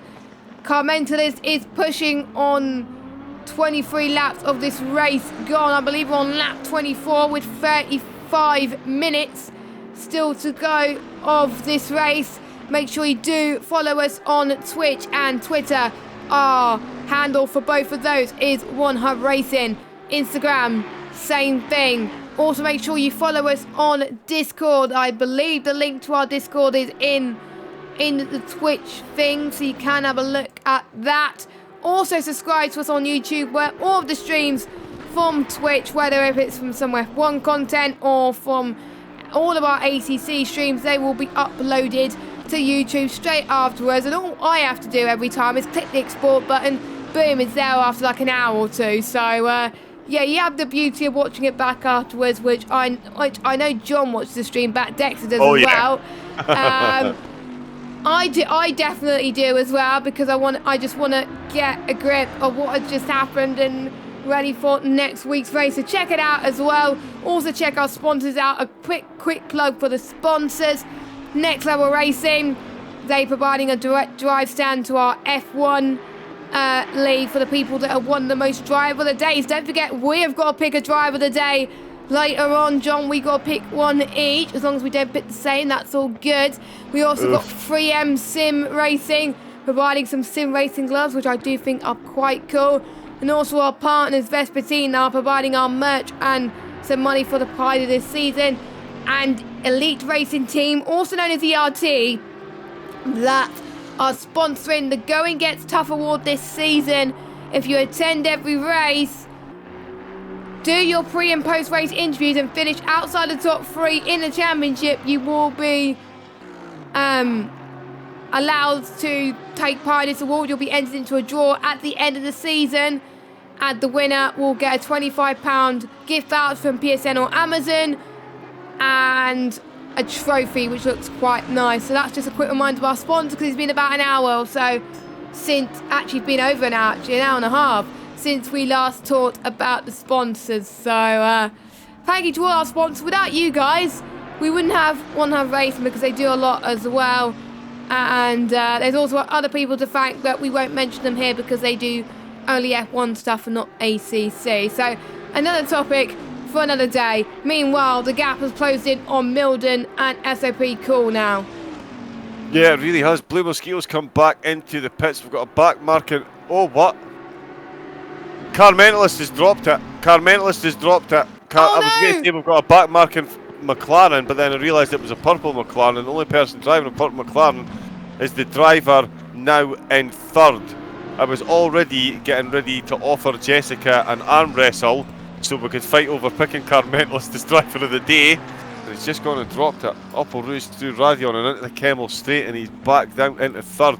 So it is Cool and the gang 60s reference for all you Yes, hip ones out I there. love. I don't care. I was born in '95. Call of the Gang is amazing. Honestly, you know, Excellent. BBC Two. They played. I think at the New Year's dues as Oh, well. yeah. That was. If we had a choice of whether we wanted to watch BBC One or BBC Two. BBC Two for the win, and if you're not in the UK, you probably don't have a clue what we're talking about. But yeah, Cool and the Gang all the way. We'll stop the puns there, but this is technically the battle for the race win. SOP Cool versus SOP Milden. Maybe Carl Mentalist as well if he could get back into this, but that'll be easier said than done. But you never know. My oh my, we've got an interesting fight on our hands, and we got just over 30 minutes of this race to go. Oh yeah, we do, and as I'm saying, Cool and the SOP gang, they are now leading the way. I did think Cool had pulled an absolute blinder in the pits. He managed to shave 2 seconds off the lead that Car Mentalist had, and he seemed to get himself a nice big 2-second gap over Milden. Well, Milden, hold my coffee please, ladies and gentlemen, because here I come, and I tell you what, he is definitely looking like he could be playing Praying Mantis at the moment. Much easier said than you might think, or much more difficult to say than you might think, sorry. So it is Cool and Milden leading the way. Car Mentalist there had a bit of a mistake, but didn't capture it because we were watching the battle that was for second and third. It's now the battle for first and second. Car Mentalist is just in arrears to these two, so it is a difficult situation for the SOP teammates. They'll both be wanting to fight for the win. They definitely won't want to battle and hold one another up. The Milden there, again, he's weaving just in and out of the slipstream. You want to stay in there and close up as much as possible. If anything, you want to try and maybe leapfrog one another, because Car Mentalist will not be hanging about to get himself back onto the top spot. Again, we saw this in the first ever ACC race. We saw positions change in the last 4 laps, more than I could care to mention. Car Mentalist saw his way through to win that one. He's going to need to pull off something special to get past here. As a very famous commentator once said, it's one thing getting past someone, but it's another thing entirely to make that move stick. And with a talent like Milden and Cool ahead of him, it really is going to be a difficult one for Car Mentalist at the moment. But after making a mistake like that at Spa, getting out with any points at all, I'm sure he'll be eternally grateful, and he'll certainly be eternally grateful for the battle that we're watching on our screens at the moment. It is Bentley versus Lamborghini, Milden versus Cool. It's lap number 25, 28 minutes of this to go. Jess, do you think if we throw a couple of 50 pences at Dexter, he can somehow extend the time on the server? We'll just give everyone an extra mandatory pit stop. What do you think? We'll just extend the race by about an hour or so to see what goes on with these teams. Yes, I would love that. Anyone that's doing an ACC League and wants me to commentate on like 3 hours of Spa or something, just hands up. Yep, just bring me and John. We'll do it. Yeah, We'll do it. I've got a coffee machine. It's fine. Yeah. It'll have to be a Thursday or a Saturday though, because those are the only 2 days I'm free. But yeah, I would definitely do it. Like I commentated on a stint for the 24 hours of Spa and iRacing. My oh my, that was amazing. I got to do the start as well. Well, no, I didn't get to do this, you know what I mean, but I was doing the opening stint with this other commentator, and he covered the start as well, and it was just amazing. They kept it clean for like 15, 20 minutes, and then all carnage ensued after that. So fair play to him. Was that? Pardon? What size of grid was that? Oh, around about 50 cars, so more than this, obviously. Nice. So that was one of the special events that happened. I think it was July or something. I can't remember, but it was. I managed only to do like a 1.5 hour stint. Milden's in the lead. Milden's in the lead. Sorry, we were talking about random stuff, and Milden's in the race lead. Milden is in the race lead. He's got the job done. I was actually busy watching Car Mentalist's lap time there to see if he's closing the gap, which he is. And I'm not sure if that was tactical there, because I didn't see it. I didn't see the overtake. I was too busy looking at the time. I think it was caught on stream, and I was not paying attention. So that is a penalty point for me. penalty points for the commentators. I like that. I like that. And speaking of penalty points, there are stewards in this inaugural season, unlike obviously the events we had on ACC before in May, which is the last one. There are stewards. Obviously we got Dexter as one of them, and we got two others too.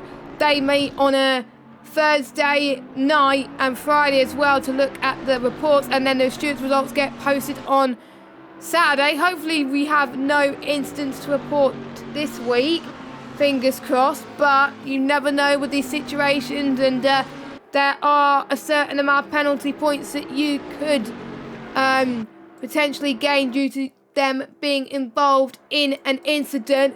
And if you get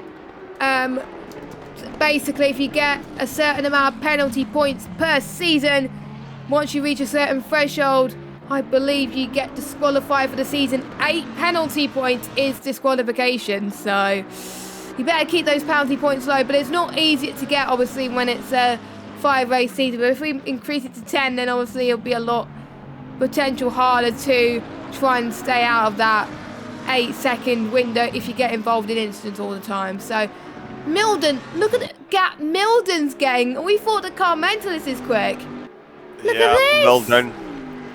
I did say I feel at this stage Milden could be playing Praying Mantis. Just waiting for that last minute. He perhaps didn't think he had the pace to catch. Like Dexter. Mentalist. Like Dexter, remember? Milden in his pre-race interview was looking at the pre-season race and was looking at what Dexter was doing for strategy. Maybe he was following Dexter's tips there. Yeah, I think he might have been. He definitely didn't want to give the slipstream to cool. Perhaps would have felt more pressure up at the front. It's easier to apply the pressure than to have the pressure applied. That is for sure. And Cool, well, he's certainly living up to his name, because he has been as cool as a cucumber this whole race, because he has had defensive or offensive duties to pull out after qualifying on pole position an hour and 6 minutes ago by only 1.5 tenths. Was the gap to the man now applying the pressure. That is our long-time race leader within 4 turns. Took the race in the lead, and he's been there ever since, or at least until he made a mistake 2 laps ago. But it is Milden who is now off 1.5 seconds. He has 1.9 seconds of a gap he has over his 2 battling competitors. So this literally is the dream scenario for Milden. Not only is he on the top spot of the podium, the closest 2 drivers to him are gonna end up battling. Why? They could be separated by less than 2 tenths on qualifying. And given the battles that we've seen early door, look how much later he manages to get on the brakes. That's a load cell pedal right there. That is definitely, yep, load cell pedal. Completely appreciate it. I've got one. Hasn't made me any quicker. You can definitely see the difference in the braking there. Closest act has definitely not done made any difference to me. It looks shiny and it feels good, but it doesn't actually. Doesn't make me any quicker. Why did you get it then? Because they thought it would. Well, the miss is shown there for Mr. John, and that is probably why I'm not going to be getting a load cell pedal anytime soon, because the same reason, and because it's expensive, and I've got other things to worry about. But Car Mentalist is back on this lead fight, but this time he's going to try and get past Cool for 2nd position. He's looking very, very impressive heading towards Les Commons, and like we said earlier, you do not give up when the going gets tough, and Car Mentalist does not want to be out of this podium chance. He wants P2 and maybe he wants the win. So if Car Mentalist gets past Cool, he could try and have a little bit of a fight with Milden potentially. Now, let us know in the chat, who do you think is going to win? Is it going to be Milden, who has been leading for quite a bit now for the last few laps? Is it going to be Cool in 2nd, who has been staying 2nd, but not quite enough for 1st at the moment? Or is it going to be Car Mentalist, the man who has been trying his best all race, but costed that mistake earlier on as well? So we will see. Connor is just, you know, running his own race at the moment. He's got no one in front of him, no one behind him. I don't think he's enjoying this race, but he would probably take, I think it's 12 points for 4th, I can't remember. But he would almost certainly take the points for fourth for definite. So, and he likes his Aston Martin as well. That was the first car I ever drove in ACC, was the Aston Martin, and then obviously I love the McLaren. But yeah, it was Aston Martin and McLaren have a special place in my heart in this game. But anyway, we'll talk about that later. I think we've lost 2 drivers out of the race. We've got Gunnar Gamble and a KK. I'm guessing maybe both of them are just... Look at getting now, coming in the bus stop chicane. Here's Competizione, he's going to go for the send of dreams. Oh, he's going to make that stick. Oh, he is. My goodness gracious me. Are you serious? Come on. Just, yeah, standing ovation. Everyone stand up, clap your hands. There you go. Take your hat off, tip your cap, take a bow, comment whatever it is. Yeah, rub noses, whatever your native custom is. Just, yeah, wow. Wow. Yeah, it's not often I'm speechless. What a race he's had. He's back on the list for driver of the day again. That's for absolutely sure. What a comeback and what a move. I know what it's like to go side by side through that chicane. That chicane is my hunting ground. Jixer, I hope you're watching. You know, 3 laps in a row. Yeah, baby. But yeah, to make that stick through there, to go side by side, Lamborghini and a McLaren, hats off to both of them. The charge is now on. It's exciting. Oh my goodness. What? Are you kidding me? I did not want this to end. I want this to go on for another 2 hours or so. We only got 20 minutes left. Can we just stop the clock and just carry on for another 2 hours? I'm sure I would be happy with that. But I hope you're enjoying this too as well, because we got some more races. We got every Tuesday night, 7 PM for the next 4 weeks now. So we've got Silverstone next week, Hungary the week after, Zolder the week after that, and the final round will be at Monza. And yes, I know the calendar off by heart because I am good. And yes, and there's some good tracks anyway.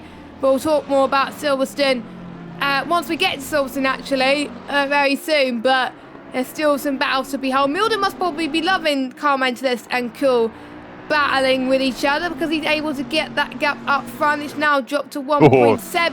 No, Eddie. Eddie. He has got a drive-through penalty for track limits. That was the same penalty that Gunnar Gamble got earlier on in the race. Now you have to serve it within 3 laps, otherwise you'll get disqualified. If I were him, I would take it at the earliest opportunity so it's out of the way, and then you can concentrate on the rest of the race. Luckily he's made his mandatory pit stop though, and he's got a stop go. KK's back in the race. And he's just got a stop go for taking his pit limiter off too early on the exit. Well, at least Khalifa has learned his lesson from last week and turned an assist on to stop him from speeding. To be honest, that is the best thing to do. If anybody's watching the stream back, to get in and out of the pits, put your automatic pit limiter on. Okay? Follow Khalifa's lead, everybody. It's worked for him. It works for everybody. No single pro driver will tell you to turn it off and do it manually. Certainly stop your engine manually. Go and ask YouTube how to do that. I still haven't got it all figured out myself. Turn your engine off manually. It can save you up to 3 seconds as you're coming to a stop in the pit box. So go and figure out how to do it. Put your pit limiter on auto. It's not worth it. Stop go 30 seconds. Around Spa, that is a full lap. Lost. Just to put that in perspective, that's exactly what that is. A stop-go 30-second penalty at Spa is equivalent to a full lap of the track. And the drive-through is a lap is 3/4 of a lap. 3/4 of a lap. So please, guys, do not get any drive-throughs anymore. Just don't. And I know there's a few corners in Silverstone. I believe we're going to go to a throwback next week. So that's where we did our inaugural ACC event. So the memories. That's when I first met you, John, and it was all lovely. And we didn't think we'd get to this stage where we were doing ACC season, but here we are. But anyway. What a race that was as well. Car Mentalist again. That's actually one of my questions for him. Does he enjoy putting me through the ringer in the commentary box? Oh, I think God.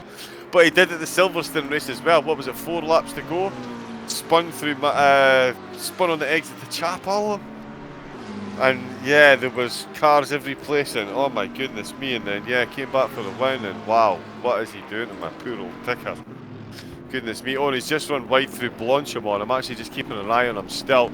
He is in second place in that McLaren. There's 16 minutes to go. I did wonder about the gap to Milden. Oh, I tell you what, he's had a bit of a mistake there on the exit from the last chicane. Yeah, he has, I've noticed that. Yeah, he just had a lit up those back tyres a little bit much there. Is Car Mentalist feeling does Car Mentalist feel pressure? What is going on there? 1.9 seconds is the gap. That's the drive-through cleared for Eddie. So he's managed to get in and out the pits without speeding. O'Keefe's in serving his stop go. That's an all-time backfire there. Coming out the pits later in this. Oh, I tell you what, there's Eddie coming out the pits. And there is Milden going past him, Car Mentalist. He's going to come along. He's going to get a cheeky little bit of slipstream here. That certainly won't do him any harm at all. The blue flag's got to move out the way. Eddie's got to move out the way as soon as possible. Otherwise, it's not going to give Car Mentalist any favours, but he does let Car Mentalist through, but he's lost a bit. Actually, he hasn't lost that much time, but the timings are not updating, so we can't really tell. I think he might have lost 4 tenths there. Okay, yeah. So there we go. Under ACC rules, under the GT3 rules, I think it's 3 to 5 corners that you've got if it's a passing place sort of thing. So yeah, just on the exit of corner 3 there. But there did seem to be a bit of, almost when you walk past someone in a pub and one of you tries to go one way and you both go the same way and you both go the other way at the traffic lights, and it was a bit of the same there for Car Mentalist. And Eddie, bit of a shimmy shake and a 2-step, and the timing board. There's only so much I can stall from ACC. Just give me some live timings here. We've got a timing board coming up, so we're going to see Milden cruise through it. I hope Cool's not lost too much time. He's gotten himself past Eddie as well. Oof! Wow! Car Mentalist really did lose a whole chunk of time there. 3.2 seconds is the gap now, Jess. That is monstrous. He was held up, I think, as well. Eddie did not do him any world of good right now, and Car Mentalist must be kicking himself. But still, he's on still with a shot of a podium with 14 minutes left to go of this race. Time does fly by when you're having fun, and at the moment, Camo Babo is going to get the last point where he is right now, because don't forget the top 12 do get points in ACC, just like in F1. And just a cheeky F1 plug, because you know it's One Hub Racing. There's 10 places left for the F1 season 19 season, so if you are interested in signing up and racing with us on the F1 side, you don't have long, because there's 10 spaces left, and qualifying night is next Friday, so which is at Silverstone. So it's going to be Silverstone galore next week on One Hub. First it'll be ACC on Tuesday, and then on Friday with qualifying night. It's great. It's great. Silverstone, you know, you're going to love it, really. I don't like Silverstone to drive. I love commentating in it, but I hate driving it. It's awful. But there we go. Yeah, the track you very, very, very much need to get in the flow, and there's a lot of places that you can make very simple mistakes and find yourself in the shadow realm. If you're lucky. Yeah, finding yourself in one of those walls. Don't track extend on Stowe, please. Don't track extend on Stowe. That's how I've invalidated quite a few times. But anyway, not much is happening at the moment. I think it's gone quite quiet at the moment, which is a bit... Yeah, didn't expect Car Mentalist to have a bit of a charge. He's still got 12 minutes left to go. I'm not sure if he's in the frame of mind where he's thinking to himself, perhaps, well, you know what? I dropped it. I was in third, okay. I was in the lead of the race. I'm now sitting in second. We're getting late at night. We're getting a cold track. Do I really want to push it and potentially make another mistake and drop back down? A bird in the hand is, after all, worth 2 in the bush. And points from Spa is always the objective. To finish first, you must first finish. And there's no point in doing all that work and walking away without any points when you were so high up. So at the moment, it does look like Car Mentalist could be steadying the ship. SOP Cool in the same boat as well. So the gap between Milden and Car Mentalist is kind of sitting about 3 seconds, and Car Mentalist to Cool is sitting about 3 seconds as well. So just a bit of game of cat and mouse. Each of the 3 drivers certainly won't be wishing ill on one another, but they'll certainly be keeping a wither eye to see if anyone makes a slip or a mistake. Potentially let them sneak that one step higher up the podium. 2.9 now between the top two drivers, 3.2 between second and third. So car mentalist then, great comeback once again, qualified second by a tenth and a half, took the lead of the race less than half a lap in, and was there until lap number 30. And now finds himself chasing down Milden. You see the site where he made a mistake, very clean through Eau Rouge and Radion this time. He's entered through the Kemmel Straight, absolutely perfect. Facing Lacombe, he can see the race win. Just turning right into Lacombe now. Down through Malmedy and Bruchel. Milden will feel him breathing on the back of his neck. 6/10. Wow. He's just found 6/10 along the Kemmel Straight. Oh yeah. Car mentalist, he is not taken. He's not happy with second place. He definitely wants first place here. 6/10 he's just found. Through Radion and along the Kemmel Straight. He's going to try and keep closing that gap. Closing that gap, closing that gap. 2.4, and he's definitely stretched it out to Cool as well. So Milden and Cool look like they're lapping at about the same pace, and Carmental is definitely lapping at that little bit quicker at the moment. We do have another potential overtake in the making, Jess. Eddie, who had to serve a drive-through penalty. Yeah, he's down in 10th, but he is lapping at least 4/10 quicker than Camcomon, and yeah, we can see at the moment just how close the Aston Martin is getting to that particular Mercedes. If he can hold on to that slipstream there, Bruchel is going to be interesting, and the Kemmel Straight could be where he'll be looking to pounce. Of course, Racing, you've got to treat it like a game of chess. You can't just think the next corner, you've got to think 3-4 apexes ahead. Where do you need to be the car to be at the most important point? And I tell you what, he's got very close to Blanchimont, so the slipstream here will carry him extra speed. Definitely don't want to run too wide through here. Oh, keeps it well within the track limits. So very, very, very astute move there from the Aston to not make the move. He knows that there's going to be a better opportunity presenting himself if he can stay this close when they get through La Source, down that hill, up through Eau Rouge and Radion. Hoping for a bit of slipstream aid. Well, we see a position inside the top 10 change hands with 8 minutes to go. Definitely would bet against it. Great exit from Camcomon in the Mercedes though. So he's definitely not looking to give this place up anytime soon if he can help it. Both drivers safely. Oh, Eddie, he might have had to lift there to avoid a track warning from the stewards. Jeez, 8 minutes to go. You do not want to get another drive through, Eddie. No. Please, you gave us a heart attack earlier. You do not want to do that, Eddie, but luckily he didn't. Sometimes I have to live through theirs before getting a penalty, but points mean everything in this league, and between 10th and 9th place is a difference of only 1 point. So if Eddie wants to get past, he's got to get past in the next few laps, because you only have a few laps to go of this this inaugural season opener in the lovely Spa. I tried to say it a different way than John, because otherwise I would have been copying it, and I know John would have complained if I said it the way that he said it. So I'm trying to think of a different way. But anyway. Copyright way, I like it. Yeah, I like going a different way, but yeah. Can we go to Spa every week? That'd be great. But anyway, Eddie looking good on a comeback charge, and I need to actually try and remember where Eddie actually started in this motor race, because he started quite high and then he dropped a little bit, I think, so that's not really going to help him in terms of qualifying in the race. Started in 12th actually. Oh, he started in 12th, okay.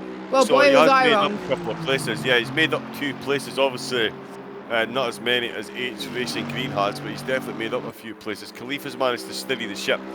Khalifa's had a great drive as well. Let's not underestimate Khalifa's drive after having the incident early doors with Cablo. Cablo's now down in 14th place. Khalifa back up to 7th. So that is definitely a driver that's going to score points out of position for this week, and it just makes the championship all the more interesting, as does the battle that is still happening up at the front. Because I tell you what, if there's something that's getting bigger at the moment, Jess, it's not just the light from the moon, it is the headlights from Carmentalist's McLaren in the rear view mirror of the Bentley of SOP's Milden. The gap now within 2 seconds. So they're effectively going to be on exactly the same bit of tarmac, 1.3 to another 6/10. Milden is having an issue through Eau Rouge and Radion. That is 2 laps on the trot. He has lost bang on 6/10 of a second just through that stretch of track. So Carmentalist is really, really dialed in through that section of track. He's got that car flat out through there, lap after lap. And Milden, well, he definitely doesn't. 6/10. 5.5 minutes to go, potentially 3 laps. That's 1.8 seconds just from that one part of the track. He's only 1.3 seconds behind Jess. Don't know about you, but that tells me that the last lap is going to be spicy. I'm gonna probably run out of energy, or lose my voice at the end of it as well, and so will probably you as well. But Carmentalist, who lost it near the Kemmel Straight, I can't believe it because of his pace. He's still on course to be winning this race. I just can't believe it right now. He's a madman. He is a madman. But Milden is pushing for dear life right now. As he see the Carmentalist is catching up, is like, no, you're not getting the race win. No. Oh, Camel Babbo. Camel Babbo's going for position. move. Up the inside, he's got it done. He's got it done. Absolutely. He's done a Carmentalist move. He's done a Carmentalist move. Bravo. Absolutely beautiful into Malmedy then. And that is Camel Babbo making places back. Blair Grills in the Honda. The victim this time. Camel Babbo doing his best to get himself points. This is, of course, the last 2 points scoring positions. Both brothers. Both brothers fighting against each other. Yeah, I did tell you in the rivalries. You did at the start, that's right. You know, yeah, absolutely, you did. I totally forgot there was those two. So, yeah, there you go. Oh, wow. Nick's done the right thing there. Nick's done the right thing, putting those together in rivalries. Oh, yeah. Yeah, and we got to see that played out on track. This is going to make Christmas dinner interesting this year in the family household, I would guesstimate. Let's have a look. I'm back up at the front though, Jess. This is... Oh, what a game of chess. 1.4 seconds it's back down. So whatever time Carmentalist is finding in Eau Rouge and Radion, he seems to be losing through Lefang and Campus and Stavolo. Because again, he's at 1.4 seconds coming through Bruchel. But then when we get to the end of Sector 3, it seems to stretch back to 2 seconds. And then it drops back down again to 1.3, 1.4 as they come into Les Combes. So whatever praises we've been heaping on Carmentalist for his Sector 1 times, Milden, it would appear, needs the same patting on the back as well for the way he's handling that car through Sector 3. Just goes to show you the variation in the cars then. And we did say as well, the sector times. In qualifying, not one driver took purple in all 3 sectors, and it was in fact Dexter who was the fastest man in Sector 3. He qualified down in 50s and 6th at the moment. 1.7 seconds, that is Blue Mosquito in the Audi. That Carmentalist is just coming down. So again, Sector 2 and 3, Milden is unbelievably strong in that Bentley then. He knows, so he's maybe is taking it easy through Radion, up or over Eau Rouge, which is a river, of course, that runs over. That's why the corner is named that way. And up into Radion. Oh, although that's close again. I tell you what, Carmentalist is watching the stream and just telling me 1.1 seconds.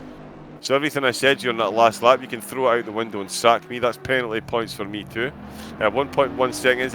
You don't need to be massively quick or overly good at maths to know if he makes up that same 6/10 this time up, he is going to be in Milden's back pocket. And as Milden's driving a Bentley, there's definitely going to be plenty of room in there alongside all the golf clubs. All Bentleys have golf clubs in the boot, don't they? Or is that Jaguars? I'm not sure. I don't know. Don't ask me. Oh, Oh, I'm sure jeez. it is. Is it Jaguar or Bentley drivers? They all play golf. I'm sure they all play golf. Oh, Mentalist, What you 5 tenths is the gap on the final lap of this. Actually, I don't know if it is the final lap of this race. Yeah, it is. Yeah, it is. Final lap battle. We said we were going to get one, and we were right. It is Mentalist versus Milden, the two titans of SOP, fighting for the first inaugural victory of the first One Hub Racing ACC season. Both of these drivers driven a great job, but only one driver could come out on top. Mentalist, without that mistake earlier on, he would have won, hands down. He would have won by like 10 seconds or something. But he's got to focus on the task in front of him, and knowing him, he'll probably do it in the final few corners. So this is make or break. Past Pouon, and you're heading towards Campus into Stabilo. And look at the gap, 6 tenths. So Mentalist has dropped a little bit there, heading past Paul Frere and into Blanchimont. This is so exciting, and it's a battle for the win, for goodness sake. If this is what it's going to be like for the rest of the season, then I can't wait for next week in Silverstone, I can tell you that. I don't think Mentalist is close enough, but he may prove me wrong, I don't know. Milden is flashing his lights. He's probably saying thank you to the lapped car. There we go. I thought you were saying thank you to Mentalist then. But anyway, let's go on board with Milden. Close car. That is absolutely ridiculous. Oh no, it's the final lap. Oh, now it's the final lap. They've crossed with a second to go. We've got another lap of this, and the car Mentalist has gone up the side of the source. They've touched. They've made contact. And I tell you what, and he's letting him go past. He's giving him the position back past car Mentalist. Absolutely unbelievable sportsmanship. And we did not. Wow. We should, because we saw it last week where it said leaders on final lap. We should have read that all along, and we didn't. So that means we get to see some more action. This Unbelievable. is great. I'm sorry, I'm so excited. Can't mention this is so close than ever right now. Here he comes then, heading into towards Lecom. This is make or break for him. They made contact. They both spun. No, on the final lap, and Cool could take the race victory here. And he's passed both of them. What the hell? Cool's he's not quite got past yet. Khalifa's just got a drive-through apparently after me singing his praises. But Cool's just coming down into Bruxelles now. So it is still Milden leading the race. It is. Yeah, it is still Milden leading there. It looked like Milden was trying to close the door there. I think he slightly misjudged how much space Mentalist had on his left-hand side, which led to Mentalist touching the grass. Contact physics kicking in, and Mentalist seemingly pitting Milden, and ending up into the wall. Jess, oh my God, guys, you're giving us a heart attack. Never again. But seriously, absolutely. Well, it's probably just as well we didn't have the rain. Who wanted rain? Come on. It's hard to make a move into Lecom as well, so understandable for these two. So Khalifa's got a drive through. I believe that will be a 30-second penalty because it's the end of almost the end of the race. Might be slightly longer because 60? I think it's based on the pit lane. Oh. Ah, goodness gracious me. And he's made a mistake at the last corner. So basically this is an ACC timing thing. The race will be allowed to finish. It just means that the checker flags. We just can't see. Oh, it's going to be a... Mentalist has probably got the move. There's no problem. He's got it. I think he's got... Yeah, does he have it? I can't see because it won't let me change drivers. Well, Mentalist did cross the line first. Oh, what's happening with this game, man? The timing board. Oh, you gotta be kidding. So it's a server glitch. Yeah, because this has such a long lap. Yeah, the server at the race timer at the end should be extended to about 2.5 minutes, I think, to give them enough time, because they started the last lap literally on the last second of the race timer. Then the race seemingly didn't run through. That is going to be a complicated one to try and sort out the results. I'm not going to lie. I'm glad I'm not doing the results. The line ahead of Milden. So Mentalist wins the race. As far as I saw, Yeah, he definitely made the move in the last chicane. Milden ran way wide on the exit, and Carmentalist popped it up the inside and crossed the line first. Carmentalist rolled across the line. Milden rolled across the line not long after. The rest of the positions I think are the same. So at least it's not that tricky for the other position. It's just the top two. So let's go through. I'm gonna find the results. But there we go. So Carmentalist wins from Milden, from Cool, from Connor, from Flying Froome, from Dexter, from H Racing Green. Khalifa will added 60 seconds, is that right? So it will be Eddie, I think, next. Then it will be Cam. Oh, I don't know. I'll just look at the order without the penalty. So order without the penalties will be Khalifa, then Eddie, then Cam, then Camababo, then Blair Grills, then Blue Mosquito, Cablo, then Kyle, then a KK, then Gunnar Gamble. So there we go. And it wasn't just us that had the timing glitch, it was the drivers as well. Yeah, everyone would have. It's to do with when you cross the line. It's so irritating. I believe Project Cars 2 has the same kind of issue. If the race leader crosses within the last 3 seconds, then yeah. Yeah, they still don't know who has won, but yeah. Oh my goodness. We had a crazy finale to this race, but luckily it's only the top two we didn't know about. So it could be worse at the end of the day, but I think Carmentalist just takes it. So congratulations to him, and we're Milden a close second. Hopefully we can get these guys in for interview. That would be great. And I've just been mentioned, and they're probably asking who's won. Oh, God. That's going to be a fun one. You guys are doing the results, not me. Yep. Delegation, people. Delegation. Come on now. We're here to keep people entertained. Although, listen, to say that the drivers kept everyone entertained tonight, that is a massive, massive, massive understatement. What an opening exchange that was. The points that last week, the pre-season warm-up, that was genuinely just a warm-up for what we've just witnessed. 90-minute Spa never, ever fails to deliver. And unfortunately, the ACC servers sometimes do, which we fulfill of. So, yeah, real-life racing, you get red flagged because of thunderstorms. We have, unfortunately, technology glitches. As Jess was saying, hopefully we'll get a couple of the drivers in to have a quick word with them. Driver of the day, though, Jess. Oh, yeah, I forgot about that. Oh, my goodness me. How do we pick that? I mean, Can I go first this week? Yeah, ladies first. Yeah, because I never go first. And, this is a hard choice. There's so many good drivers, but I'm going to have to give it to Milden for challenging Carmentalist on the final lap, taking the lead where Carmentalist had an issue earlier, and he was able to hold on to it until the end.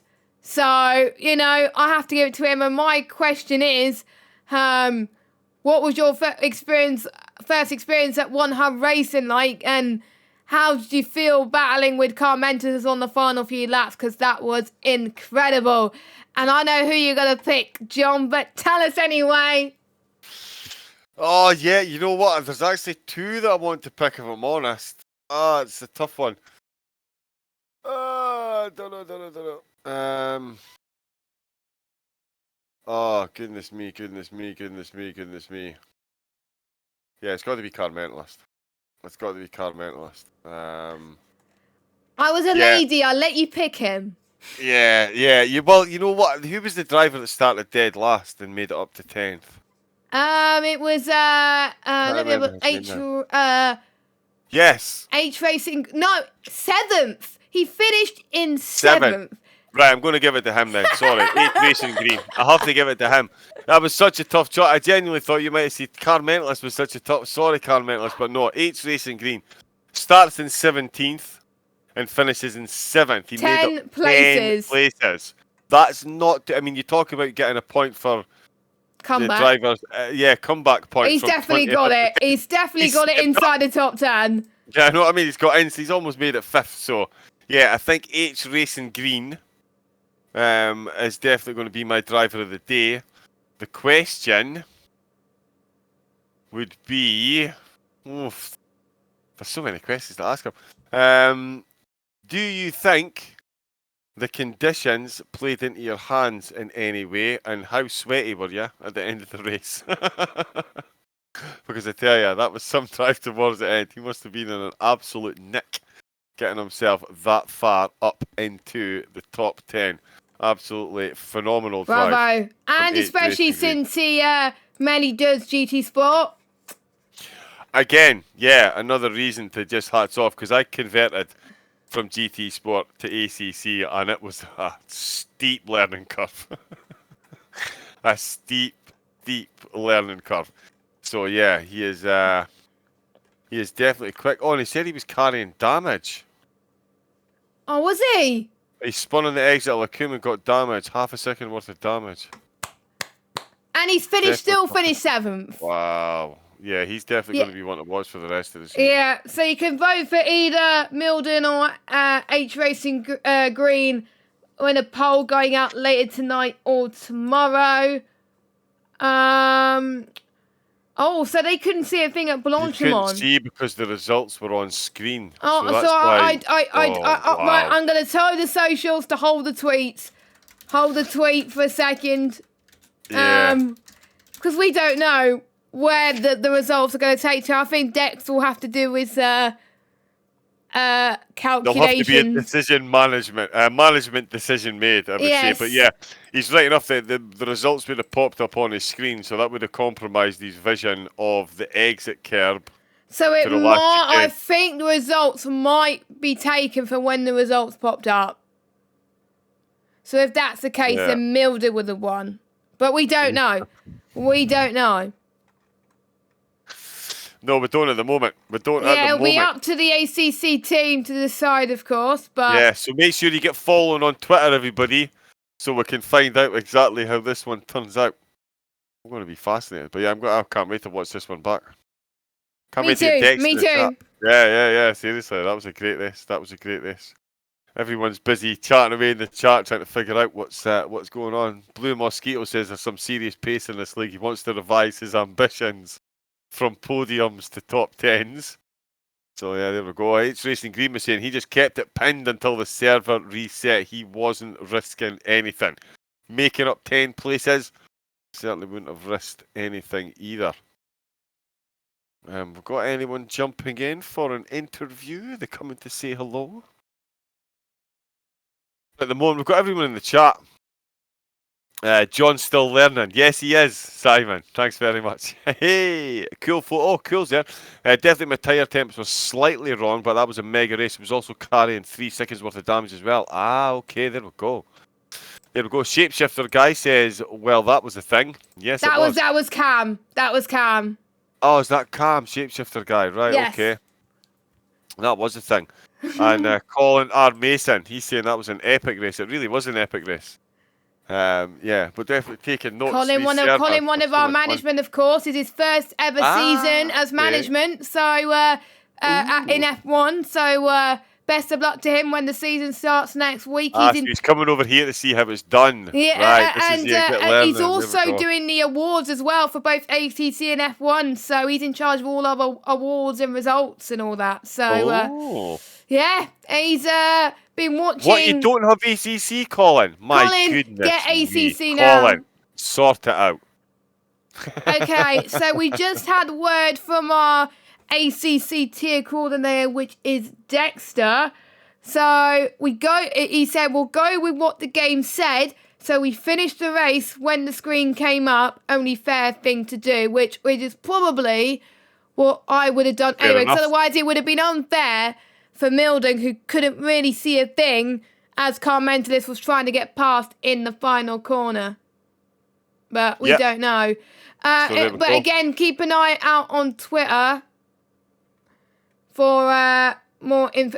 They still raced apparently, but if there's proof that they couldn't really see, but we don't know. So we'll leave the coordinators for that one. But at the moment, it's only the fair thing to do. If they could prove that they were still able to see, then Carmentis will win. But if one of the drivers could not see, it's only fair that we would take the results as of Blanchimont. So at One Hub Racing on Twitter, you'll be informed when we decide the race winner. So I think it may be taken to the stewards. Typical, eh?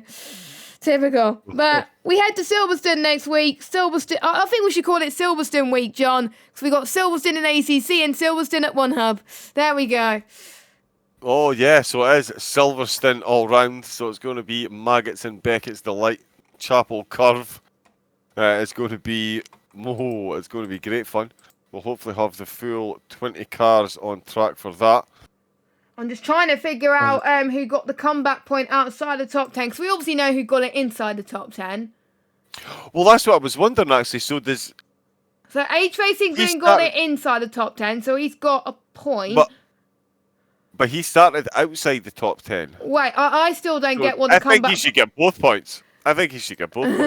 All right, so outside the top 10... if you finish outside the top 10, so it's... let me have a look. So, we'll figure this off stream, because I think we're going to have to wrap up. Well. We're going to have to wrap up. We got no one waiting in the interview box, because I think the drivers are as confused as us we are anyway. trying to get the results sorted out. Yep. Everyone is now sending in their point of views. But we will definitely have the full results for you next week when we come back. And of course, social media, Twitter and the likes. We'll be sharing that as soon as we get it sorted out. What we can confirm is the 3 drivers on the podium are the same. No particular order. In no particular order are, let's go with Cool first. Cool finished on the podium. Congratulations to Cool. Took pole position, finished on the podium. Milden and Carmentalist both finished on the podium as well. They finished first and second between them. We'll let the sim racing stewards sort that one out. Jess and I, we're only here to talk about it. yeah, good luck, stewards. Just throw them under the bus. Stewards. You're going to have a lot of fun trying to figure out these results, I can tell you that. Oh yeah, that's going to be a fun one. That really is going to be a fun one, trying to figure that one out. There's a lot of to and fro in the chat. But anyway, let's wrap up. Let's wrap up the stream. So I know some of you guys have. It's quite late in Europe, of course. So thank you guys so much for watching. Thank you to our sponsors, 3M, Vespertine, ERT, and Next Level Racing. Also, thank you to the drivers, and of course, you viewers at home for watching. And also, thank you very much to John, as always, for joining me. Yes, thank you again. Just to echo those thoughts, thanks to all the sponsors and the guys for putting on. Thank you for getting me on board for your inaugural season. Thank you to the guys for putting on a race. Thank you to the viewers for getting involved. And Jess, thank you once again for making it seamless. It's great working alongside the best. And absolutely cannot wait for Silverstone next week. I'm off to sit down with some food, a cup of tea, and watch that 90 minutes back again. Yeah, I'm going to be watching that as well. So it's goodbye for me. And it's a goodbye from me. Love it. See you next week. Same time, same place at 7 p.m. UK time for Silverstone. Have a good evening, everybody. Goodbye. Good night.